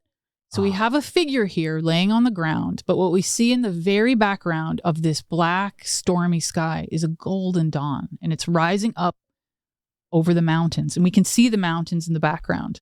The There's a- glimmer of a new day on the Yes. horizon. Our figure is laying face down on the ground. There are swords piercing the back in the direction probably of the chakras or the Kundalini energy. This card is a card of past initiations. So we're seeking someone who has passed, they've gone through, they've had the dark night of the soul, they've faced the dweller on the threshold, they've moved through the abyss, through the void. Yeah. And what we're seeing left behind is the remnants maybe of who they used to be because they've been initiated. The death of their old self. Yeah, so they've moved Through forward. through a journey of initiation. Mhm. And it's not been easy for obvious reasons. All you have to do is look at it. It's a tough card to look at, but there's so much symbolism in it that it's a really beautiful example of how you can have something that looks so terrifying really kind of at the end of the day means something that is really beautiful and hard fought through the life experience. So as a layperson, would the interpretation of that potentially representing an ego death? Yeah. You think that's a fair I think interpretation? ego death is great. Yeah. That's Even cool. just the idea of initiation in general. The initiation happens because we are changed. Yeah. And we see someone who's changed. And the hand gesture is meant to kind of remind us of the magician and the will that the magician has. I love which it. is the goal. It's a great card. It's very cool. And it represents, there's a lot of occult symbology there. Should we do one more? Let's do one Sure. more. We're learning so much, guys. Let's stick with the tens. Yeah. Okay. 10 of Pentacles. Oh, that's okay. This is perfect. This is probably my favorite card in the whole deck. Is it because there's doggies? There is doggies, which are here in a lot of different ways, but often thought of as representing Sirius. Oh, interesting. Okay, the dog star. Let's describe what we're seeing for the audio listeners. Yeah, so we see a scene of many people gathered together. It seems to be a celebration. It looks like everyone's having a good time. We have 2 white dogs. There's an archway and children, and it seems to be a happy, lovely kind of space for everyone. Yeah, it looks like they're having like a lively discussion. Yeah. You can see that it's daylight in the background. They're underneath this arch. It's kind of strange. I wouldn't know the first thing of what to pull out of this card. Yeah, so the man and woman that we see in this image are depicted throughout many of the other cards. The old gentleman sitting in the chair is often thought of as being the hermit. Oh, okay. So we'll notice in the bottom right-hand side of the card, there's a young boy. His hand is on the dog's tail, and the hermit's hand is on the dog's head, meaning as above, so below. Oh, no joke. Completion, right? Because we are looking at another 10. Yep. This is being reflected back up to the heavens. Yep. So this is one of the final cards in the tarot deck. It is kind of one of the final cards of the character cards.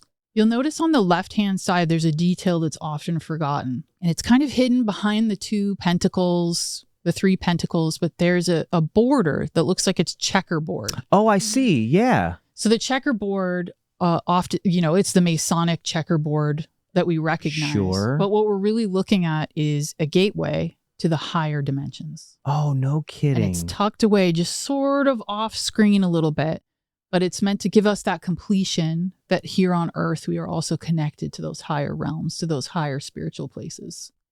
Am I wrong in thinking that the actual position of the pentacles, it reminds me a bit of the Tree of Life. Am I off base? I think that's a pretty great way of thinking about it. Really?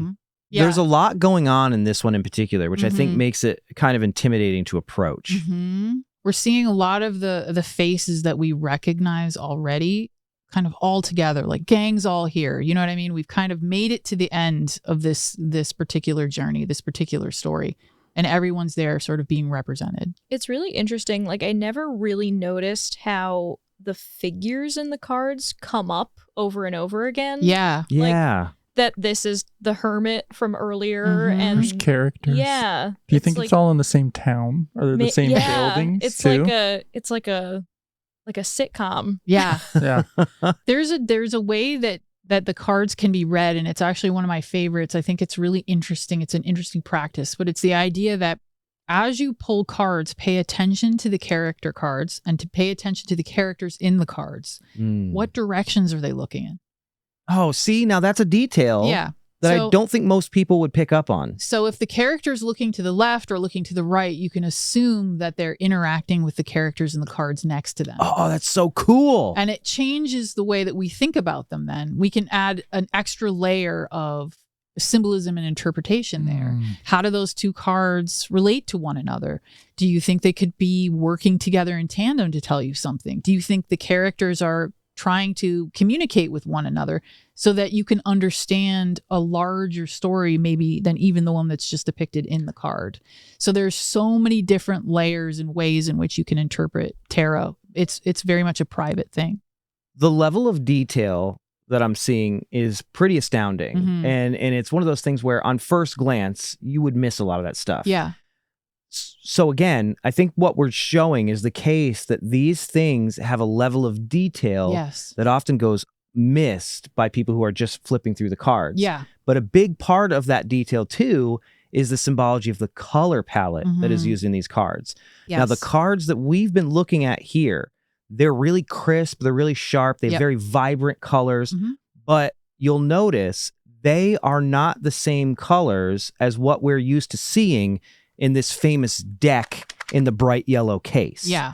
Why is that? No thing that is incorporated in any one of these cards, whether it's the imagery or the colors, the typography, is random. It's all meant to be on purpose. They put a lot of thought, a lot of research into all of it. So again, layers and layers of symbolism. But the problem is this deck becomes relatively popular, starts getting printed, and as it's printed over time, the printers start going, well, it might be cheaper to use green instead of blue, or maybe orange instead of red.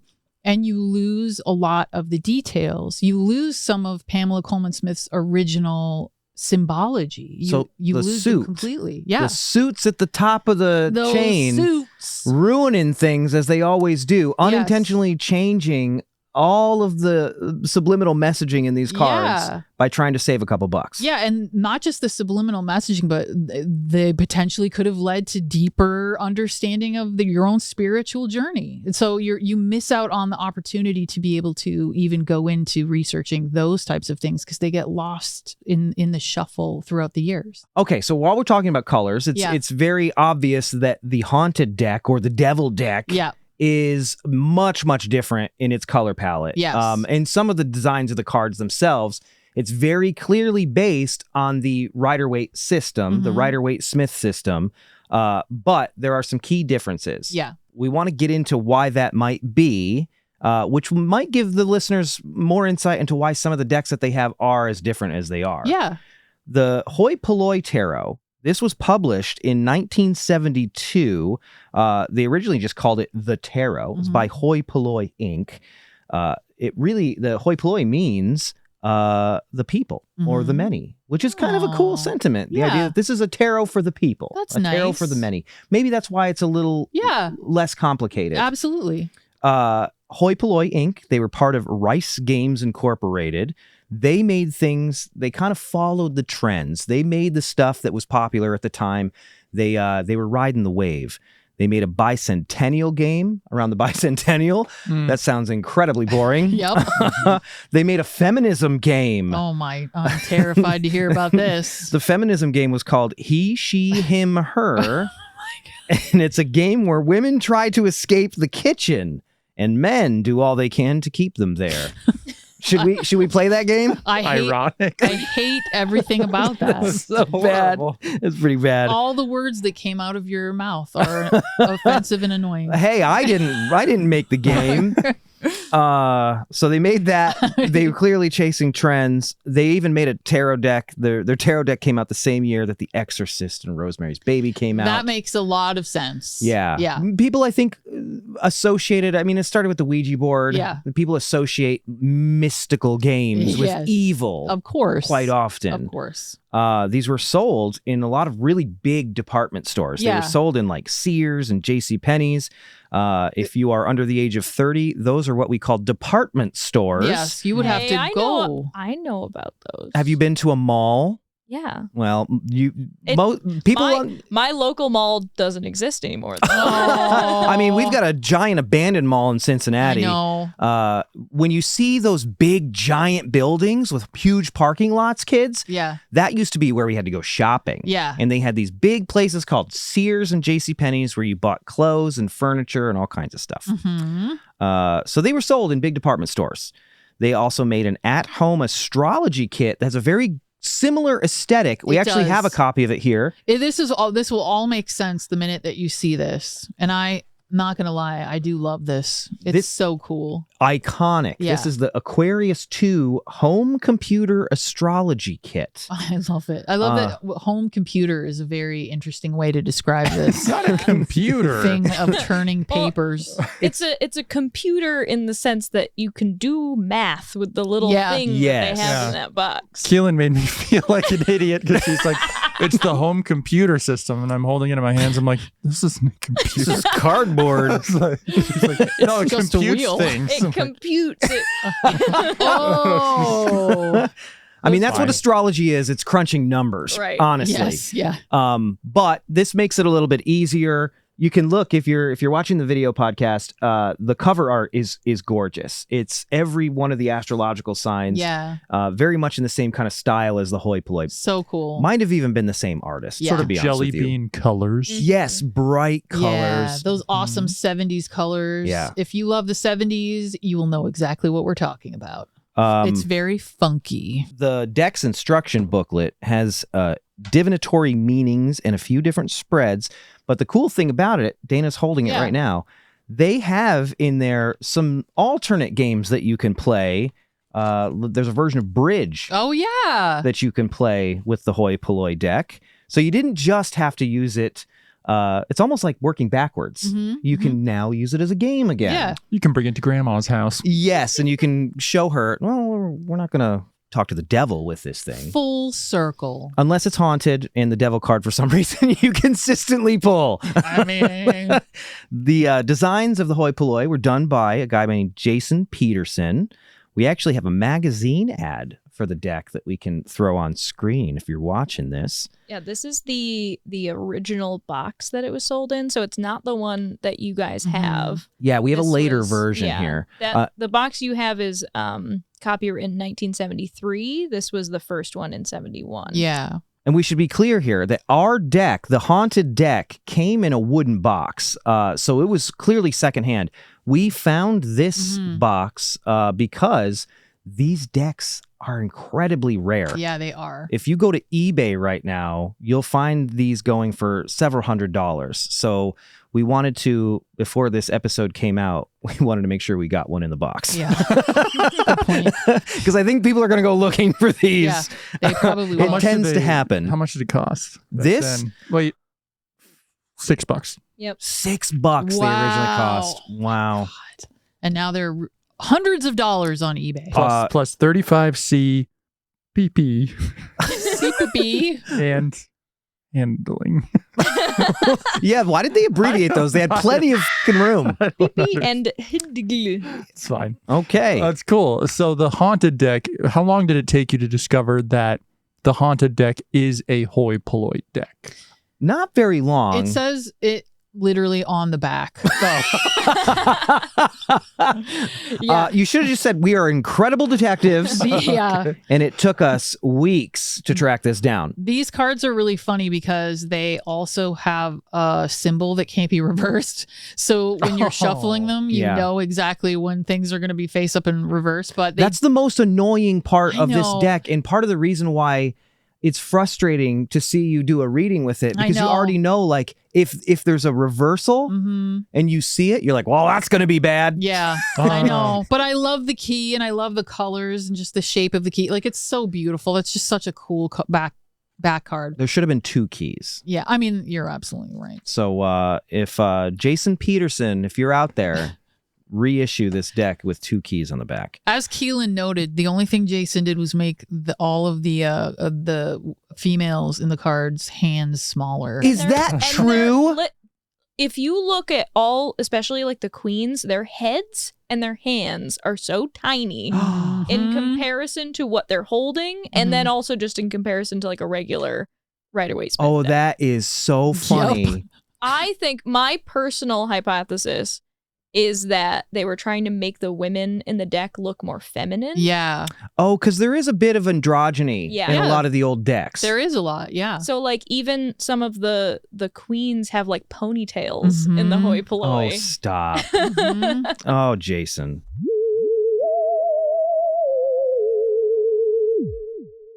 Do you wish you could have weekly episodes of the Haunted Objects podcast? If so, you're in luck because we just launched Museum Mailbag, a companion show where we dive deep into previous episodes' topics, answer your questions about the unexplained, and reveal the secrets of the universe. Allegedly. Allegedly. The only way to get the show is to become a member of the Newkirk Museum of the Paranormal. Becoming a member doesn't just support the show, it also gives you access to monthly live-streamed adventures and experiments with us. In a magical monthly subscription box with live classes about the occult and witchcraft with me. Plus, you'll get downloadable goodies, exclusive merch, and more. To join the museum and get your weekly dose of the Haunted Objects podcast and so much more, join us at patreon.com/paramuseum.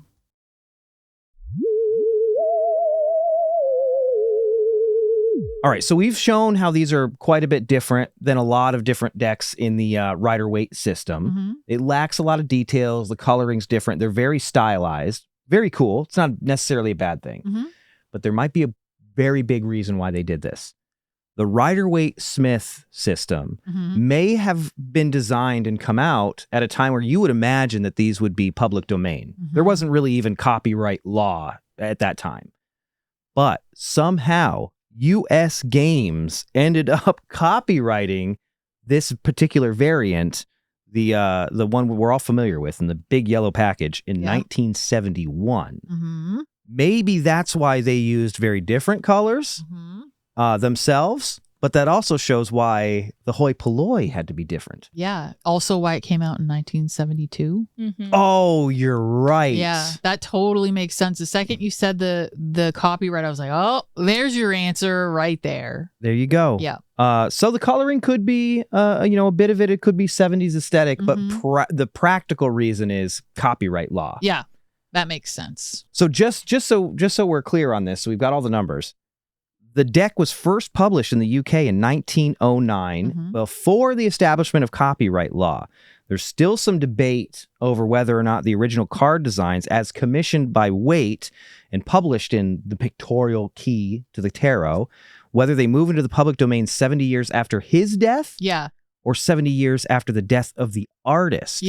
Pamela Coleman Smith. Yes, I love that that's when we incorporate Pamela Coleman Smith, but we don't put her name on the cover of the box. They'll acknowledge her just long enough to hold on to the copyright for a few years. Exactly. Since she died in 1951, that would be kapoof in 2021. Wow. And in addition, people apparently were sort of, the general consensus is that they've been in the public domain for a while. That's not to say that the particular U.S. Games version is public domain. A lot of people, I think, have that confusion. It's public domain without these colors. Yes. It's almost like, Winnie the Pooh very recently became public domain, but Disney still owns the version where he's wearing a red shirt. Yeah. Because they added that. So while the actual deck itself, the art in the deck itself may be public domain, their particular coloring, U.S. Games' particular coloring, is not. Yeah, that's fine. Their coloring's all off. Copyright law is really complicated. So, don't take everything that we're saying here with a grain of salt. Do your own research. Allegedly. It's all allegedly true. But fortunately, reading tarot is far easier than reading copyright law. So Dana, why don't you just give us a very brief overview of how you read cards? Okay. Maybe something that can help the listeners if they've got a deck that's sitting around that they've been avoiding, maybe it's intimidating. Tell us a little bit, start with how you shuffle the cards. I'm a fan of a very messy shuffle. Some people are very particular. They even, you can even do like the thing. I don't know what that's called. That's a sound. You probably know exactly what I'm talking about. What's that called, Connor? A bridge. A bridge. Thank you, Connor.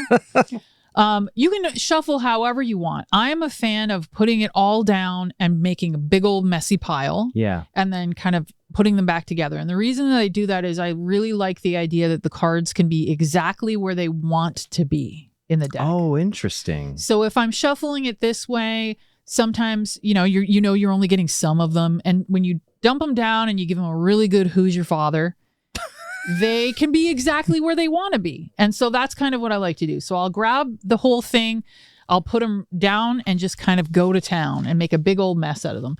And the idea is shuffle them back up. And then I know, okay, well, they've been shuffled very well.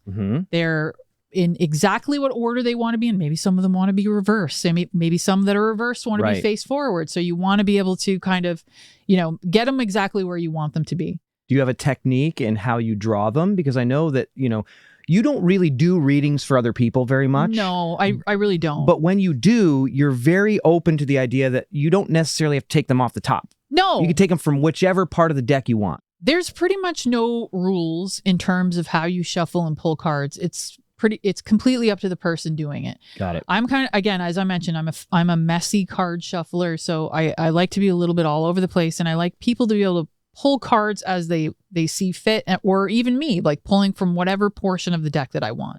So this is going to be the first question that you're going to answer. It's probably going to make people mad. Yeah. This is going to be the one that people are going to have opinions on. Sure.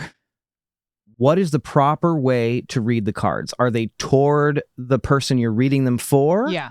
Or is it supposed to be towards the reader? I will take them in the direction in which the person has shuffled them. So you think it's more important to use them in the direction they're shuffled by the person? Yeah, because I think that they're in your energetic ecosystem at that point. I guess that makes sense too, because if these are meant for your personal introspection, really above everything else, and you're reading for yourself, it would make sense that you would read them in the same direction as the person who shuffles them. All tarot card readers are doing is facilitating the experience. So they should be knowledgeable of the archetypes and the symbology and the imagery so that they can relate it to the person that they're reading the cards for.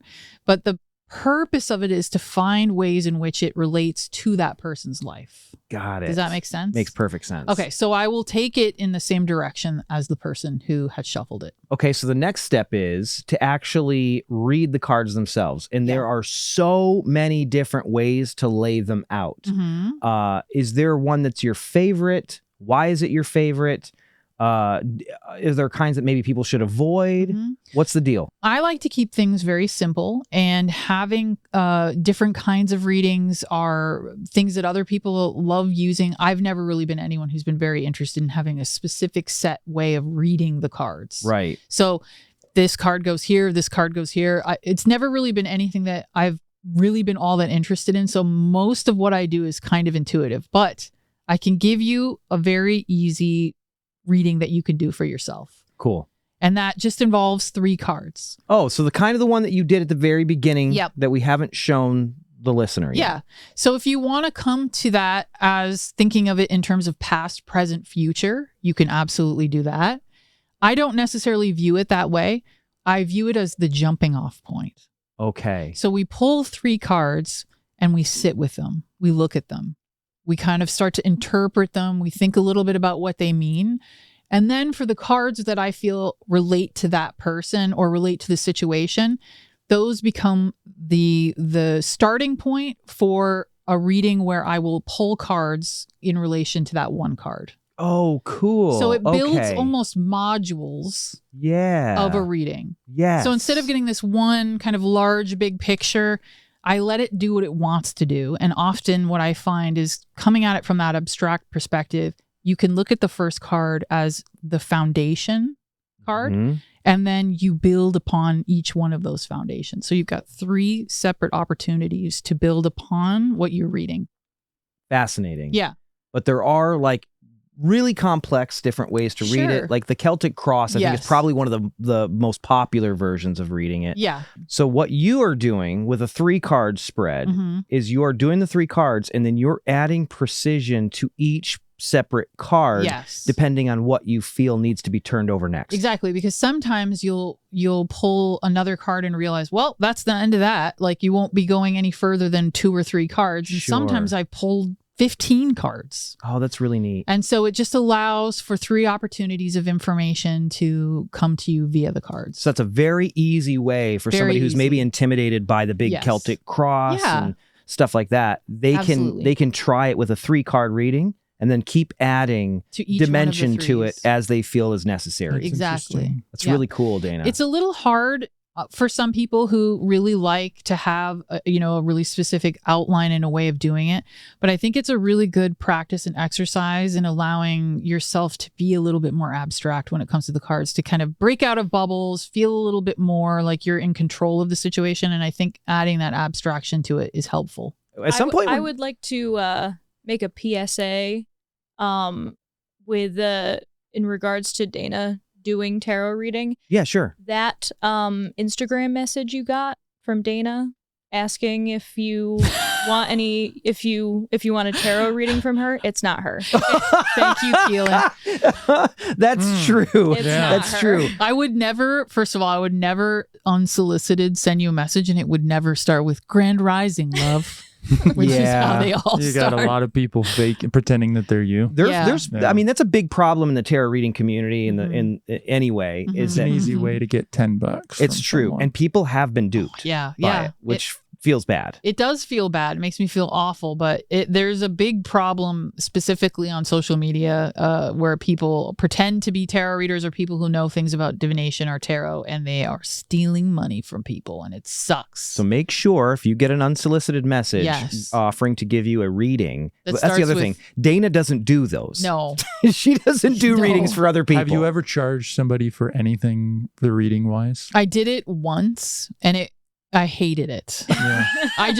There are some people who are very good at making that connection with someone, and my problem was I made too much of a connection with that person, and it became like a weird thing, and it immediately made me go like, I'm never doing this for other people. When ever. was that?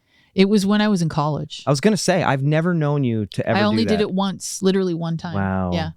And it was enough that A I never touch of the dark side. I in you. never did it again. Yeah. Yeah. Make sure that you check out the profile very, Yes. very well. No one will ever email you Grand Rising either. No. Like no person No. would ever do a that. good reader won't seek you out. That's very true. They don't need to. They don't need to. Mhm. Okay. So let's put on our skeptic hats for a second. Okay. It'd be nice if we actually had hats that Yeah. were skeptic hats. We should think It's about so that. nice. Yeah. Put on our skeptic hats for a second, and let's think about this from the way that a skeptic would. Sure. The biggest argument that skeptics have against tarot, Mhm. aside from the fact that they just think it's nonsense, Yeah. is they call it the Barnum effect. Mhm. It's a combination of cold reading by the reader combined with the Barnum effect, and it takes information and makes it exclusive to you. Yeah. The funny thing is, Keelin pointed out earlier, that's kind of the f***ing point Yeah. of tarot, Yes. is to take information and make it exclusive to you. Yeah. What would you say to a skeptic who's like, well, you're just cold reading someone? Or generalized statements. Yeah. So I think the thing is, I think that it is very good to be skeptical when someone says they can sit down and tell you your future. Sure. I think for good reason. Yes. And I think that wearing your skeptic hat in those types of situations is not a bad thing. And I think, being aware of the fact that that is something that could be cold reading is something that we should all know, especially if we're people who are interested in divination. The thing that's interesting to me about it is I feel as if the point of the tarot is for us to have those personal experiences. Sure. And I think that when you're someone who is sitting at home with a deck and you pull a card and you kind of have this transcendental moment where it allows you to access something in your unconscious mind, maybe a memory or a feeling, and you feel better, there's a beautiful transformation happening there. And I think that often tarot, when it's looked at in its very shallowest kind of capacity, is very easy to be mocked by people. And I think it's easy to look at it and think this is just woo or it's silliness. Well, I think or it's whatever. because people have this idea because of popular media, Yeah. and sometimes because of tarot readers, or maybe aren't being scrupulous, Well, yeah, I mean, absolutely. that the tarot is literally magic, that it is literally something that has a supernatural power flowing through it. Well, it does, but it's not the same kind of way. It does because we do. Yes. You know what I That's the mean? distinction. These are just pieces of paper. These are supposed to facilitate Mhm. a creative, intuitive exercise. Yeah, and they're images and symbology that have been given to us by occultists and esotericists and magicians and people who come from different cultures and bring beautiful things to this work, right? Right. And so the thing is, it is a living thing. It's something that is living and it is magical, but it is because we are the thing that makes it that way. I feel like that's a great analogy for the paranormal in general, Yeah. because the longer we do this professionally, the more I seem to find that it's us and it's our intuition, it's our consciousness that ends up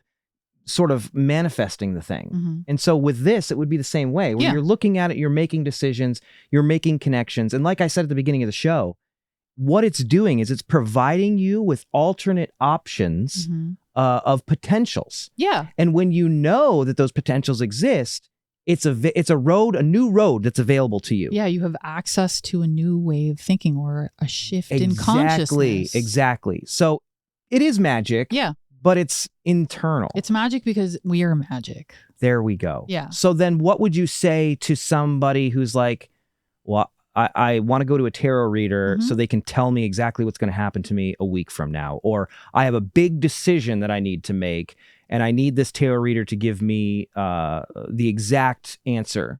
Well, I would say you're going to be very hard pressed to find a good tarot reader who would ever say that they could give you the answer to that question. I think what you could find are people who would say, I can give you information around your question. Right. And maybe we can use that as a jumping off point to start thinking about it differently. So it sounds like what you should look for, if you're looking for a tarot reader, if you want someone who's more knowledgeable than you are at reading tarot, what you're actually looking for is someone who can translate and facilitate that message for you. Yes. Not just give you the message. Someone who can guide you to the information, into the symbology of the cards, and allow you to explore what that means for you. On your own. On your own. So the analogy we've been using a lot that I think is very funny, but really kind of brings it all together is, if a carrier pigeon shows up to you with a message, you want to read that message yourself. You don't ask the carrier pigeon to read it to you. Sure, yes. You know what I mean? Because you're the one who understands the language, Mm-hmm. not the pigeon. Yeah, and I think that's why developing a practice of your own can be very beneficial. If you're someone who's interested in having someone else give you a tarot card reading, that's great. I've had many wonderful tarot card readings, but the ones that I've given myself have been even more impressive and changing. Maybe that's the point. Yeah. So then why are so many people terrified of the tarot? The thing that we see constantly, every time we're on a new television show and you decide to break out the tarot deck, there's the people who are like curious about it, or the people who can understand what you're doing love it. Yeah. But there's always a vocal minority on two sides of the aisle. Yeah. One is, like Hellier, for example. The minute that she busted that tarot out, like I was into this, but the minute I saw that tarot, I was like, I'm not into this woo-woo shit. So that's the one side. Yeah. Which I think you mentioned earlier, like, oh, but you're into goblins. Yes. Weird, but okay. Okay. Goblins are not a bridge too far. No, but the tarot is. The cardboard tarot is. Yeah. And then the other side of the aisle is, this woman is possessed by the devil. Sure. Why would she be bringing this evil tool into this room? Yeah, well, there's nothing more terrifying than self-introspection. For some people. That's what I mean. And usually the people who are terrified of it are the ones who need to be doing the self-introspection. That is the absolute truth. And I mean, the tarot uses archetypes that are generally frightening to people who don't understand their true meaning. You know, I mean, the devil card, let's talk about the devil card for a second, because this deck in particular, the haunted deck, one of the things that it's known for is the devil card pops out of it all the time. Yes. It did it in Hellier, it did it on Kindred Spirits, and it did it on the live special, which freaked everybody out. Yeah. Why is that scary? The devil card is scary because it reflects what we allow ourselves to be in bondage of, which is what it's about. Sure. The thing about the devil card, there's an interesting detail that, again, one of those very specific but interesting details that get overlooked all the time. We have a picture of it on the screen. Yeah. If you are wondering what we're talking about, if you need a refresher, and to put this into your mind's eye, if you're listening to this, the devil appears, bird feet sitting on this pedestal, and below the devil are a man and a woman, and they have a chain around their neck. And it looks like they are under the control of the devil. So the first thing that you would note is that both people in this card are nude, and the nakedness is meant to be interpreted as their animal nature. Okay. So they are in connection with their kind of Basis instincts. Yeah, exactly. But the more important detail is the two people are also chained to this pedestal that the devil is perched atop. Yeah. But the detail that gets overlooked all the time is that the chains that are hanging around their neck are very loose and they could easily pull them over their heads. There you go. So it's really talking about our animal nature or the things that we allow ourselves to be in bondage to. And we can cast those chains off at Yes. any time if we Yes. just acknowledge. It feels like an elephant, you know, Yeah. when they put the chain around the Mhm. foot when they're young, they always think that they can never escape it, even if it's a weak chain. Yes. And you know, for some people you can interpret this as people who maybe are in, like, a good example is maybe someone who's in a relationship or a friendship with someone who's cruel to them, but they consistently stay in that relationship. Right. That's an interesting interpretation of this card. Another way is the things that we allow ourselves to be connected to tied to, things that maybe aren't necessarily very good for us. And all we would have to do is take the chain and pull it very easily over our heads and walk away. But we don't. We stay in bondage to it because that's what the devil card represents. So what do you think that means in context of a haunted location? I think that there's a lot of layers to that card. And the more that I think about it, the more I think that the card was really referencing our need to attribute general ideas about paranormal phenomena to what we were experiencing. So we were in bondage to our own preconceived ideas of what ghosts were, what was happening in that house. Yeah. And at the end of the day, we initially interpreted as we were the devil in the scenario where we were bringing magic into someone's home, and maybe they were From the Salem witch trials. yeah. So someone who was were very clearly probably not okay with that. yeah, someone who was very religious, someone who would be very frightened by what was going on. That was the initial interpretation of it, and I think it still applies. But I think there's another layer to it, and I think it's in reference to just the generalized ideas about what ghosts are. I could see that's what I'm pulling from it now, all these years later, that I was holding myself into a state of thinking that I had outgrown. Okay, so following that line of thinking, one of the things that you have used this haunted deck for is something that you called Tarot for the Dead. Yes. I think it's very obvious that would be scary to some people Mhm. because the idea of ghosts is already scary. So when you're using this deck that is haunted Mhm. and you're pulling scary cards like the devil card, Mhm. on the surface, Mhm. that whole experience is very scary. So I can see how somebody watching, Travel Channel Yeah. is like, oh, Yeah. So describe that process of reading tarot for the dead. What does that mean to you? Mhm. And why is that something that you think was worthwhile? So reading tarot for the dead, it maybe isn't the best way to describe it, but I think it's a succinct way that people initially kind of understand. And it's, Sure. when we go to places where we're investigating, ghost stories or folklore, often having tools that come from a different side of the spectrum. So tools that come from maybe the space of esoterica can be very helpful because they give us new insight into locations. So I use tarot as a way to give me access to some of the things that maybe have happened in a place or the people Sure. who have been in that place. Sure. So it's not necessarily that I'm doing a tarot card reading for a person who's passed on. I'm doing a tarot card reading to get a generalized idea of who and what and when and where it was experienced in that place. Do you think that there's an element of, because one of the things that we typically do when we show up in a new location that we're trying to investigate is you will do a tarot spread. Yeah. Do you feel like what that does is that helps maybe open up some of your psychic senses or Yeah. maybe like put you in tune with thinking about the place in a different way? The best way I can think about it is, Connor might go to a haunted location and he might want to do a ground reading of all EMF in that place. So he would walk around and kind Like of a get baseline. baseline idea. Pulling the initial cards is pulling the baseline information. Ah. So we get access to archetypes that relate to the location or the people. We get access to scenarios, which can be very helpful when we're talking about understanding why someone or a aspect of someone's consciousness might decide to stick around for a little while. We get all of these new very visual tools that we can utilize. And I think it's really beneficial for that. So you've done this a lot. You've read tarot for the dead, quote unquote, at a lot of these different locations, like all over the world. I've seen you do this.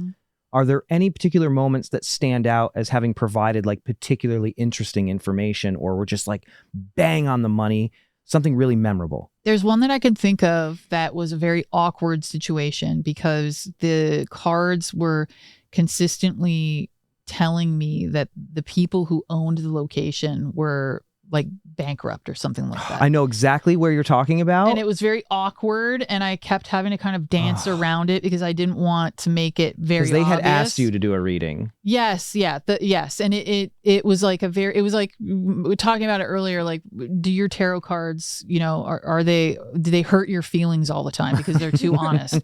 That was one of those situations where I had to sort of skirt around what I was reading and make a kind of executive decision about what I was willing to say out loud and what I wasn't. And what's funny about that is we did find out much later that they were going back. Yeah, that it was the scenario.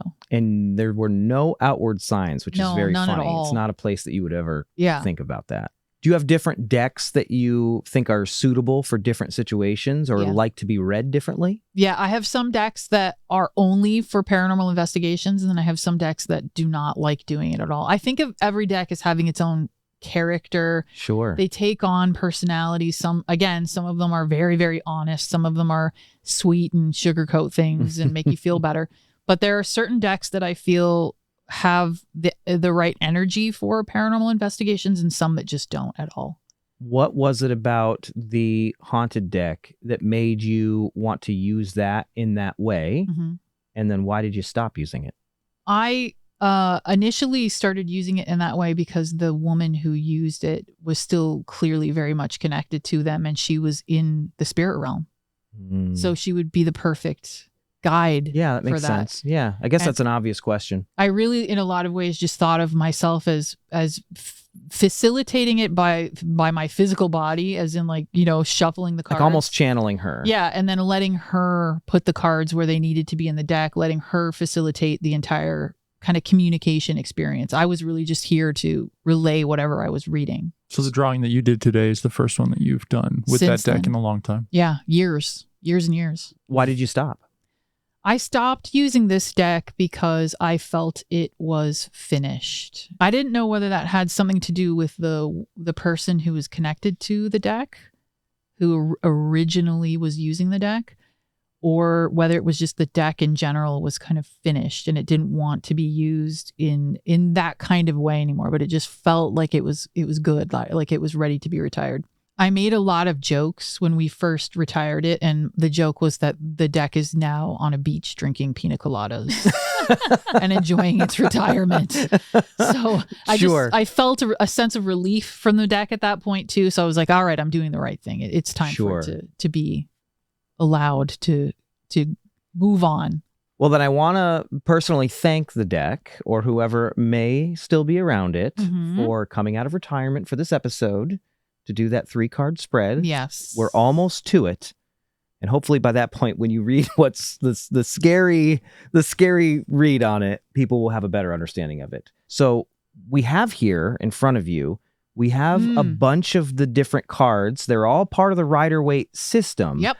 But they're all from different decks. Yes. You want to go ahead and take a look at these and maybe point out the difference between the original Rider-Waite, the Centennial Edition, which brings back Pamela Coleman Smith's intent and the original colors, and then the Hoi Polloi. So I can give you a really good example of that. And I think the best card for that would be the Strength card. Okay. So in the Strength card, we see a woman, and she is depicted as opening the jaws of a lion. She is holding the lion's mouth open. Yeah. Right? So one of the details that often goes missed, specifically in the new printings of the Rider-Waite, is that there is a garland. It's a figure 8 garland that is wrapped around her waist and the neck of the lion. Oh, no kidding. And so in the Centennial deck, which is Pamela Coleman Smith's faithful interpretation right? Of her original art. Of her original art, we see that the garland wraps around her waist and around the neck of the lion, creating a figure 8 showing symmetry, harmony, that she's not really wrenching its mouth open, that it's giving her access to it. Naturally, it recognizes that they're connected.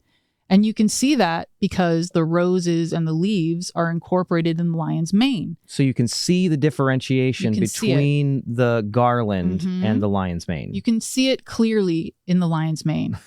In the new printing, because it was expensive, they just printed the lion's mane.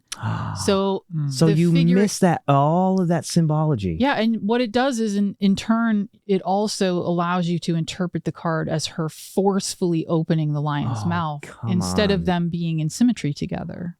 Interestingly enough, enough, a dramatically different interpretation. Absolutely. And that's just the colors. Just the colors. Ironically, though, in the Hoi Polloi, they included it, which you can see very clearly.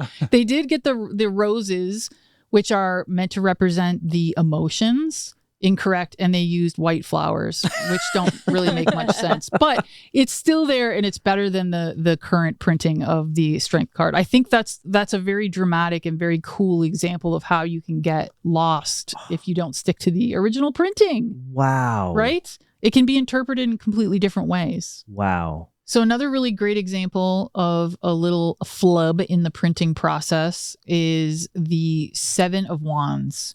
In the Seven of Wands, you see someone who is heroic. He's 1 versus 6. He's fighting. He's doing the best that he can. It's just a lone man who's on the top of what looks like a mountain. And there's all of the sticks that are like below him. You can't see who's holding them. Yeah. But he has both hands on one as if he's fighting all these people off. Yeah. And you can see that he's standing on rocky terrain. So his footing isn't necessarily the best. And one of the details that you notice in Pamela Coleman Smith's art, and it is also in the new printing of the Rider-Waite-Smith deck, is that he happens to be wearing 2 different pairs of shoes. That is so easy to miss. It is if very you don't easy know to to miss. look for it, that is so easy to miss. Yeah, and that's often interpreted as if he had to scramble quickly to get to this scene. Of course. But it's because he's so heroic and there's so much valor there that he recognizes that even then he has to fight. So he shows up wearing 2 different pairs of shoes, even though it's on rocky terrain and it's 1 against 6. Wow. In the Hoi Polloi deck, they gave him the same pair of shoes. That's so important. So you missed that little detail that that this person is heroic. This act is heroic, and they wasted no time. No time was wasted to arrive on the scene to do the right thing. It's really crazy to see how many details are lost in some of the newer printings of these things. Yeah. And what a big effect that has. Yeah, we're really lucky that they released the Centennial deck. It is relatively inexpensive, which is really nice. It is, and it is that the one that you would recommend to people if they're going to get started reading the Rider-Waite? I love this Smith? deck. It's a really great deck. It is Pamela Coleman Smith's original art. It is her original typography because that was also changed at a certain point. It has a bit of history about her. This is not a non-sponsored post. This is by U.S. Games. Yes. And we've been ragging on U.S. Games quite a bit, but they actually did do a faithful reproduction. They really did. And if you're someone who loves tarot or if you're learning and you're interested in the Rider-Waite, I think this is one of my favorite decks. But again, it's any deck, whatever you're interested in, whatever feels the most connected to you personally. But this one is my favorite. Since we're doing recommendations here, and we're talking about the differences in different cards. Yeah. A lot of books about tarot leave out some of those little differences and why they're important. Maybe it's just because they just assume that everyone's going to be using the usual Rider-Waite deck from U.S. Games. There's a book that you recommend very, very highly. Connor also read it for the research on this, and Connor said it was fantastic. Yeah, 5 different tarot books, and this one had more information than all of the other ones combined. In terms of it's not just a guidebook. Yeah. It's not beginners. It's heady. There's a lot of deep meaning and introspection in it. Yeah. But I thought it was very smart. It was well done. 78 Degrees of Wisdom, a book of tarot by Rachel Pollack. And you know what? I don't think that you'll find a person who loves tarot who doesn't love this book with all of their heart. So if you could recommend someone a book, Yes. it would be this book. It would be this book. What is it about this book and the author that sets it apart? This is a book written by someone who understands themselves and who understands the tarot and who knows how to teach tarot so that you understand the self and you understand that self in relation to the world around you. I think the other cool thing is Rachel Polloi wrote comic books. Doom Yes. Patrol in particular, which is a super cool comic book. Yes. It almost makes the case that people who understand archetypal symbols tell better stories. They do tell better stories. It's a wonderful book and you should absolutely read it. One of the messages in Rachel's book, as well as some other more in-depth sources on the tarot, is a reminder of what tarot helps us with. It makes us aware of the way that our subconscious moves. It reinforces our recognition of patterns and what those patterns say. And it makes us more conscious of the way that we deal and work with friends and family and different relationships, things like that. She says it's a psychic exercise program that helps us to strengthen all of those different interpretive muscles. And besides all that, it makes us good at recognizing art and how to analyze art. Yeah, well, it feels like you could, I mean, you finish all this and it feels like you can go to an art museum and just think a lot more intelligently about what you're staring at in front of you. That is a fascinating way to look at the tarot, Connor. Yeah.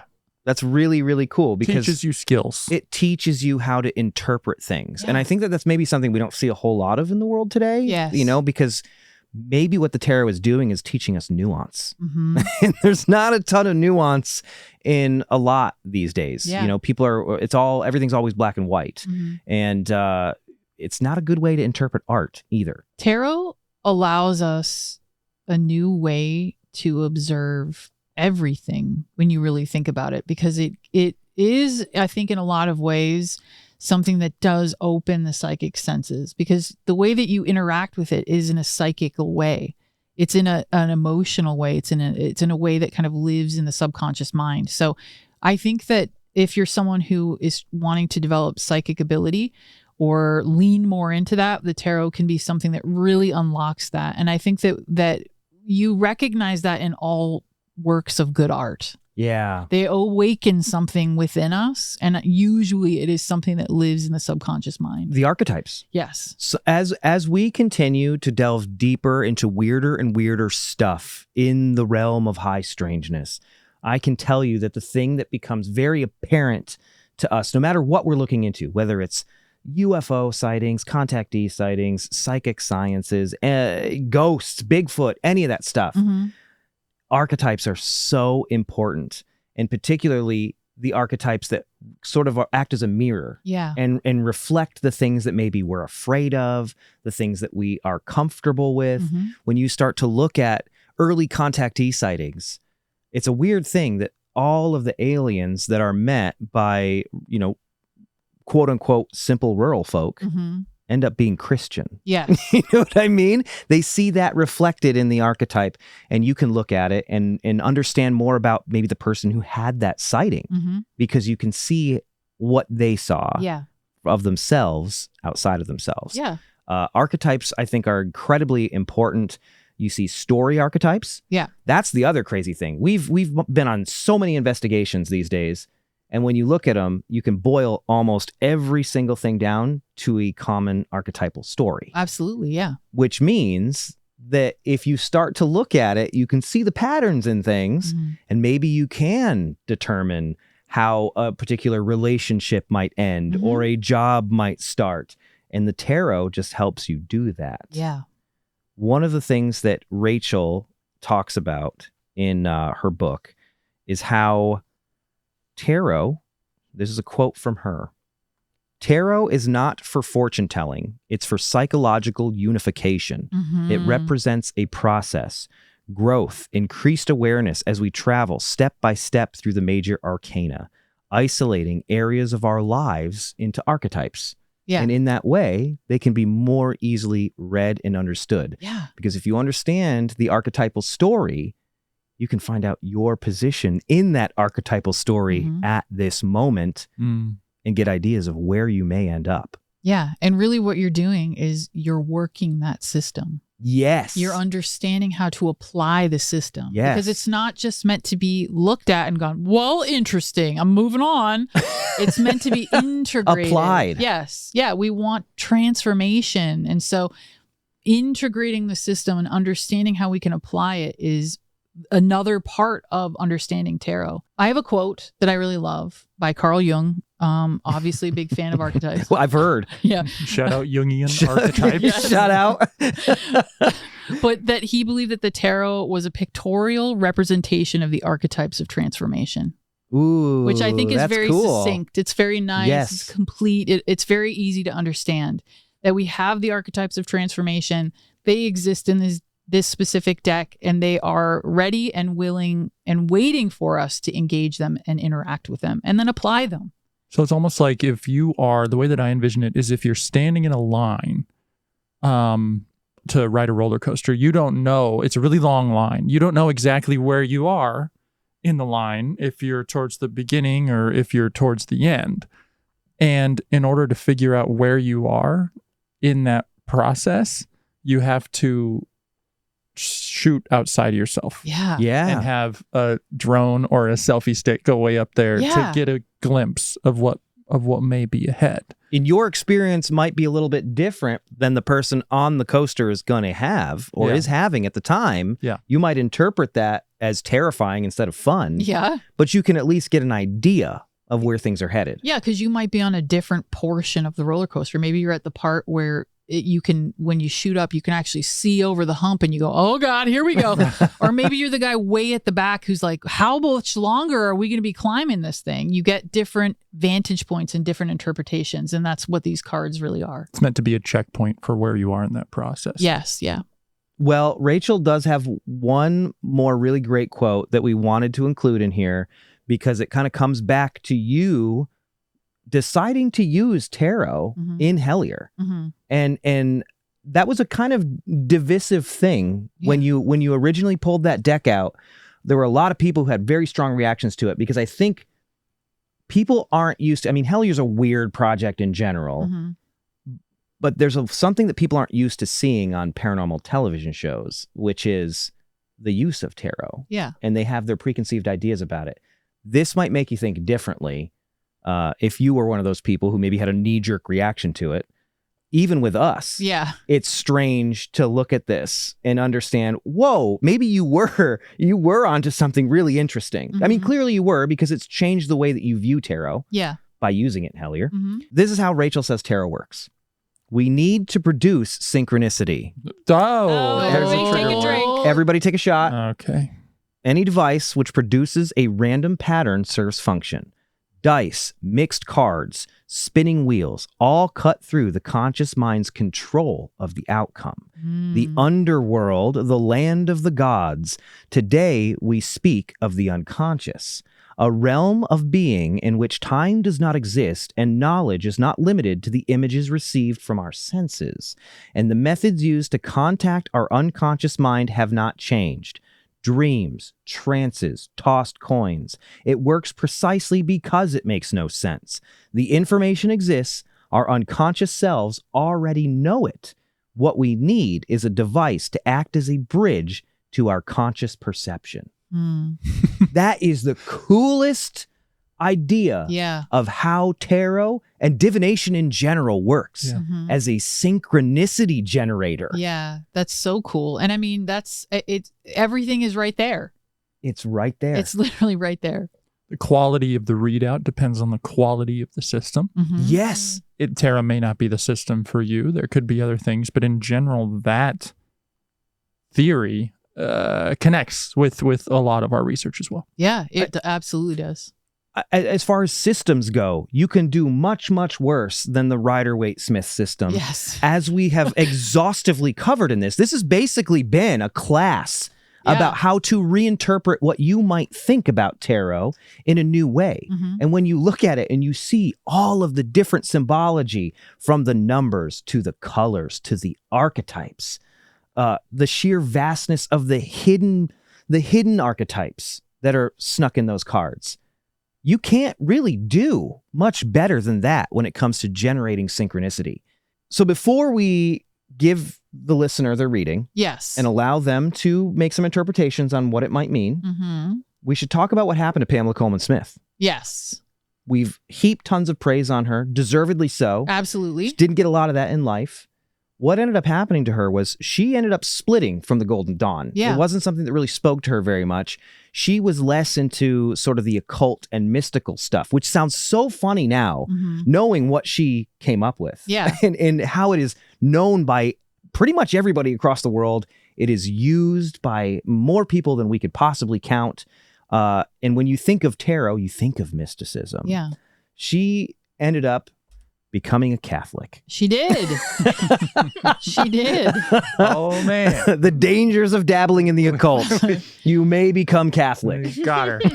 They got her. I think the thing we have to stop and think about for a second is that she may not have, climbed through the ranks of the Golden Dawn, but she was very obviously connected and intuiting many of those mysteries and teachings already. Absolutely. So on some level, maybe she knew she just didn't need to keep doing it this way because Right. she had a different path that she was interested in. But we can't deny that she definitely was intuitively connected to those mysteries and understood them on a much deeper level than I think most people give her credit for. I don't think it's that surprising, honestly. Yeah? I think she was a weirdo Yeah. who craved order and direction. Yeah. Sure. And there's not many systems. I mean, who speaks to that more, Yeah. at least to me, than the Catholicism. Catholic Church? Yeah. A big C. The Holy C. A big C. The funny thing is, she converted to Catholicism in 1911, I think it Yeah. says. She was a Catholic for a long time. So she spent most of her life as a Catholic. Yeah. We talked about some of her work, but she was never known for anything really more than her work in the tarot, eventually. She actually struggled to find a lot of illustration work Yeah. after this. Probably good reason for that, huh, Connor? Yeah, she was an illustrator and artist during the Great Depression and then World War II. Yeah. So Not a time when artists are typically valued very highly. Unfortunately. Right. Times of crisis. And then after that, her uncle did pass away and she got an inheritance from him. She purchased a holiday home and created it for Catholic priests to live in a neighboring house in her neighborhood. So that's where she got her income from the church paying her that rent. She kind of died broke. And this is something that we tried to figure out. I couldn't find an answer to this. She was buried in an unmarked grave. Yeah. I don't know if that's ever been rectified. I really, really hope that it was. And I if do it too. isn't, it's going to be like on my list of things to do because that would be horrible if she does not have a grave that is marked. It would be terrible. I tried to find her grave. I tried to find images of it. I haven't found any, so she may still be in an unmarked grave. And if so, that is terrible. Yeah, maybe there's someone out there who knows more than we do, but we could not find it. But if you do want to pay your respects to her, there's a pretty cool way that you can do that. Yes. If you're ever in London, and we got to do this, if you're ever in London, there is a really incredible occult bookshop called Treadwell's. Yes, it's amazing. They're one of the older ones. They hold classes there. Yeah, it's incredible. It's great. Great selection. In the basement of Treadwell's is her hearth. Yes. They actually have her hearth down there. Yeah. They've kind of turned it into a little memorial. There's like photos and candles and a lot of tarot cards. A lot of tarot cards. And typically you only get to see that if you're taking a class there. But if you're in town and you go to the shop and you ask them nicely, they, like we did, they'll let you go down and actually see this, and you can pay your respects to Pamela Coleman Smith there too. Yeah, it helps if you buy some books too. Buy books. Buy books. Books are You should be buying books anyway. Yeah, buy this book. There Buy you this go. book. There you go. Buy Rachel Rachel's Pollak's book. Yeah. At the beginning of this episode, I sort of semi-jokingly asked you if you believed in free will. A lot of people believe that if fortune telling, if tarot is real, then free will can't be a thing, right? Not necessarily the case. This quote by Rachel Pollak, I think, says it best. We always retain free will, but we rarely use it. Our conditioning, our past experience, and above all, our ignorance of all these things tends to manipulate us into certain directions. The reading reflects these influences and shows their likely result. The cards do not compel the situation to turn out a certain way. They simply reflect the way in which the influences combine in real life. We can make a different decision when it comes time to act, and yet we do not. We allow our history and conditioning to manipulate us. Yeah. All too often, it seems that we do. Yeah, so the tarot is able to provide a checkpoint for us in that regard. And it gives us, again, options. Yes. If you don't know that you have another option, even if it's one that's provided by randomly placed cards, if you don't know you have an option, well, then you don't have a choice. Yeah. Do you fear the idea that the tarot could be, somebody could pull a card and believe that they have, it changes their mindset in a predetermined way that isn't healthy? I guess what I'm asking is, like, what's the difference between a bad tarot card reading and a curse? Sure. If it's in their head, it could affect them in their life outside of it. Typically, you hope it's for a good self-introspection. But Sure. if it goes awry, Yeah. is there a difference? I mean, I think that depends on the person, and I think that's why it's so important to have a very verbose, archetypal language to speak. Yes. Because if you are just seeing something in good or bad, right? Like, so most people would look at a tarot card, and if they see it upside down, as we joked about earlier, they're immediately going to be like, "Oh, this is a bad one." Yeah. But as you could tell us, that's not necessarily true. Yeah. Like, even cards like the Tower, they look bad, but really all they mean is you may be forced to make changes in the future. They can be good changes. They don't have to be bad ones. Yeah, I think it's also important to remember that, like, sometimes bad things have to happen. Sometimes bad things happen. They happen. It's it true. happens in the world. Yeah. We need to kind of be okay with that. We need to recognize that if we have resistance to those things, sometimes there's shadow work that we need to do around it. There's an understanding that, that like we were talking about earlier, and you said, why do some people look at the cards and feel fear about them? Why is that so frightening? Because introspection is innately terrifying. Yeah. To look at yourself, to look at the parts of yourself that you don't like, to recognize those things exist within you sometimes is a truly horrific thing for some people. For sure. And the recognition of those things, in a lot of ways, it can become the beginning of the transformation of those things, when we can integrate those things. And I think that that's the thing about tarot is, I think that we sometimes have to recognize that tough love is also part of life. Some of the tough things are part of life. They help change us and make us sometimes more compassionate, sometimes more aware of our own, behavior in the world, but they're reflective of the realities of life. I think maybe a more direct answer to your question, Connor, is that you shouldn't necessarily ever look at the read that you get with the tarot as being the definitive end. Yes. I think that what you should do is you should practice your free will and prepare for maybe a potential bad end, because preparation is worth it. Yeah. Like, even if you think this could potentially happen, at least you can be prepared for it to happen. Yeah. So that's where you get to exercise your free will in the situation. And that's maybe what we need to know about reading the tarot is you're not divining like the exact end, but a possible one. And if you can divine one that you didn't see coming, you can be prepared. I think that everything that you're saying also really relates to the cards that we pulled today. Are you kidding? Really? For our listener. Are we ready to do the read? Okay, All right, listener, we're this ready. is what you've been waiting for. If you're listening to this, if you've made it all the way through, you should understand. Shame on you if you skipped to Don't the skip. end, because you won't understand the point of these cards. We've spent all of this time giving you this big lesson about how you can interpret these. So now Dana will tell you what is in your potential future. All right. So I have the cards in front of me. The ones you pulled at the beginning of the episode. You watched me pull them. Yes. Okay.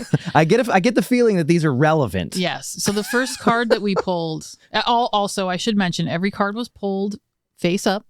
Oh, right? okay, So sure. we're face up. Okay. Again, these cards, you watched they were shuffled. They're all over the place. So the first card that we pulled is the High Priestess. Okay. Which makes sense when we think about what we're talking about today. We're delving into the mysterious. We're going into the arcane. We're going into that mysterious psychical world. And there's a wonderful guide through it, which is the High Priestess. And I think that she is a great card to have at the beginning of this. So if you're listening to this podcast, you're obviously someone who's interested in these types of things. And the High Priestess arrives today to tell you to keep searching, to keep going into those psychic worlds. Right? The next card that we pulled is the King of Swords, which is very interesting because it's also asking you to utilize your intellect, to apply intellect and thought to these psychic things, to these mystical realms. Use your brain and use your intuition. And most importantly, do not be in bondage. Do not be in bondage to things you don't have to be in bondage to. I cannot believe you pulled the devil again. I literally did it again. Data. It actually, I don't know if Carl can go back and look at the footage, but it jumped out of the deck.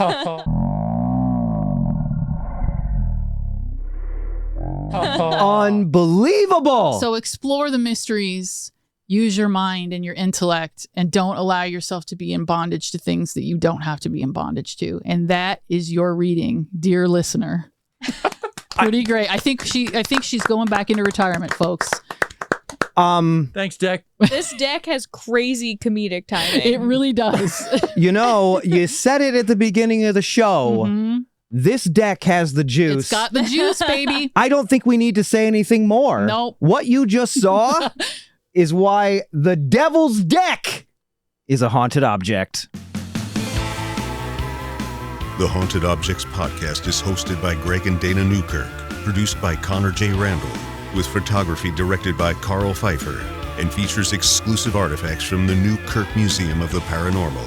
To learn more about the artifacts featured in this episode, take part in live interactive experiments, and enjoy exclusive Haunted Objects content, become a museum member at patreon.com/paramuseum.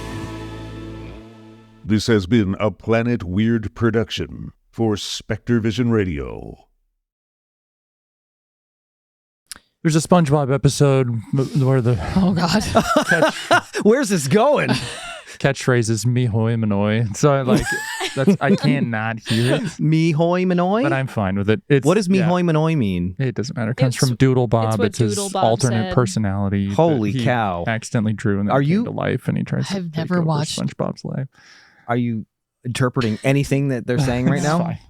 I'm kind of jealous, though. He knows what's I'm not up. gonna lie. I wish I You're could. telling me you guys don't know Doodle Bob? No, No. You I was don't too know. old. That's embarrassing. I think all of the room in our heads has been taken up by things other than SpongeBob for some reason. They didn't know Phineas and Ferb either. No, you No. didn't. Carl's gonna cut this out because he doesn't like my SpongeBob jokes.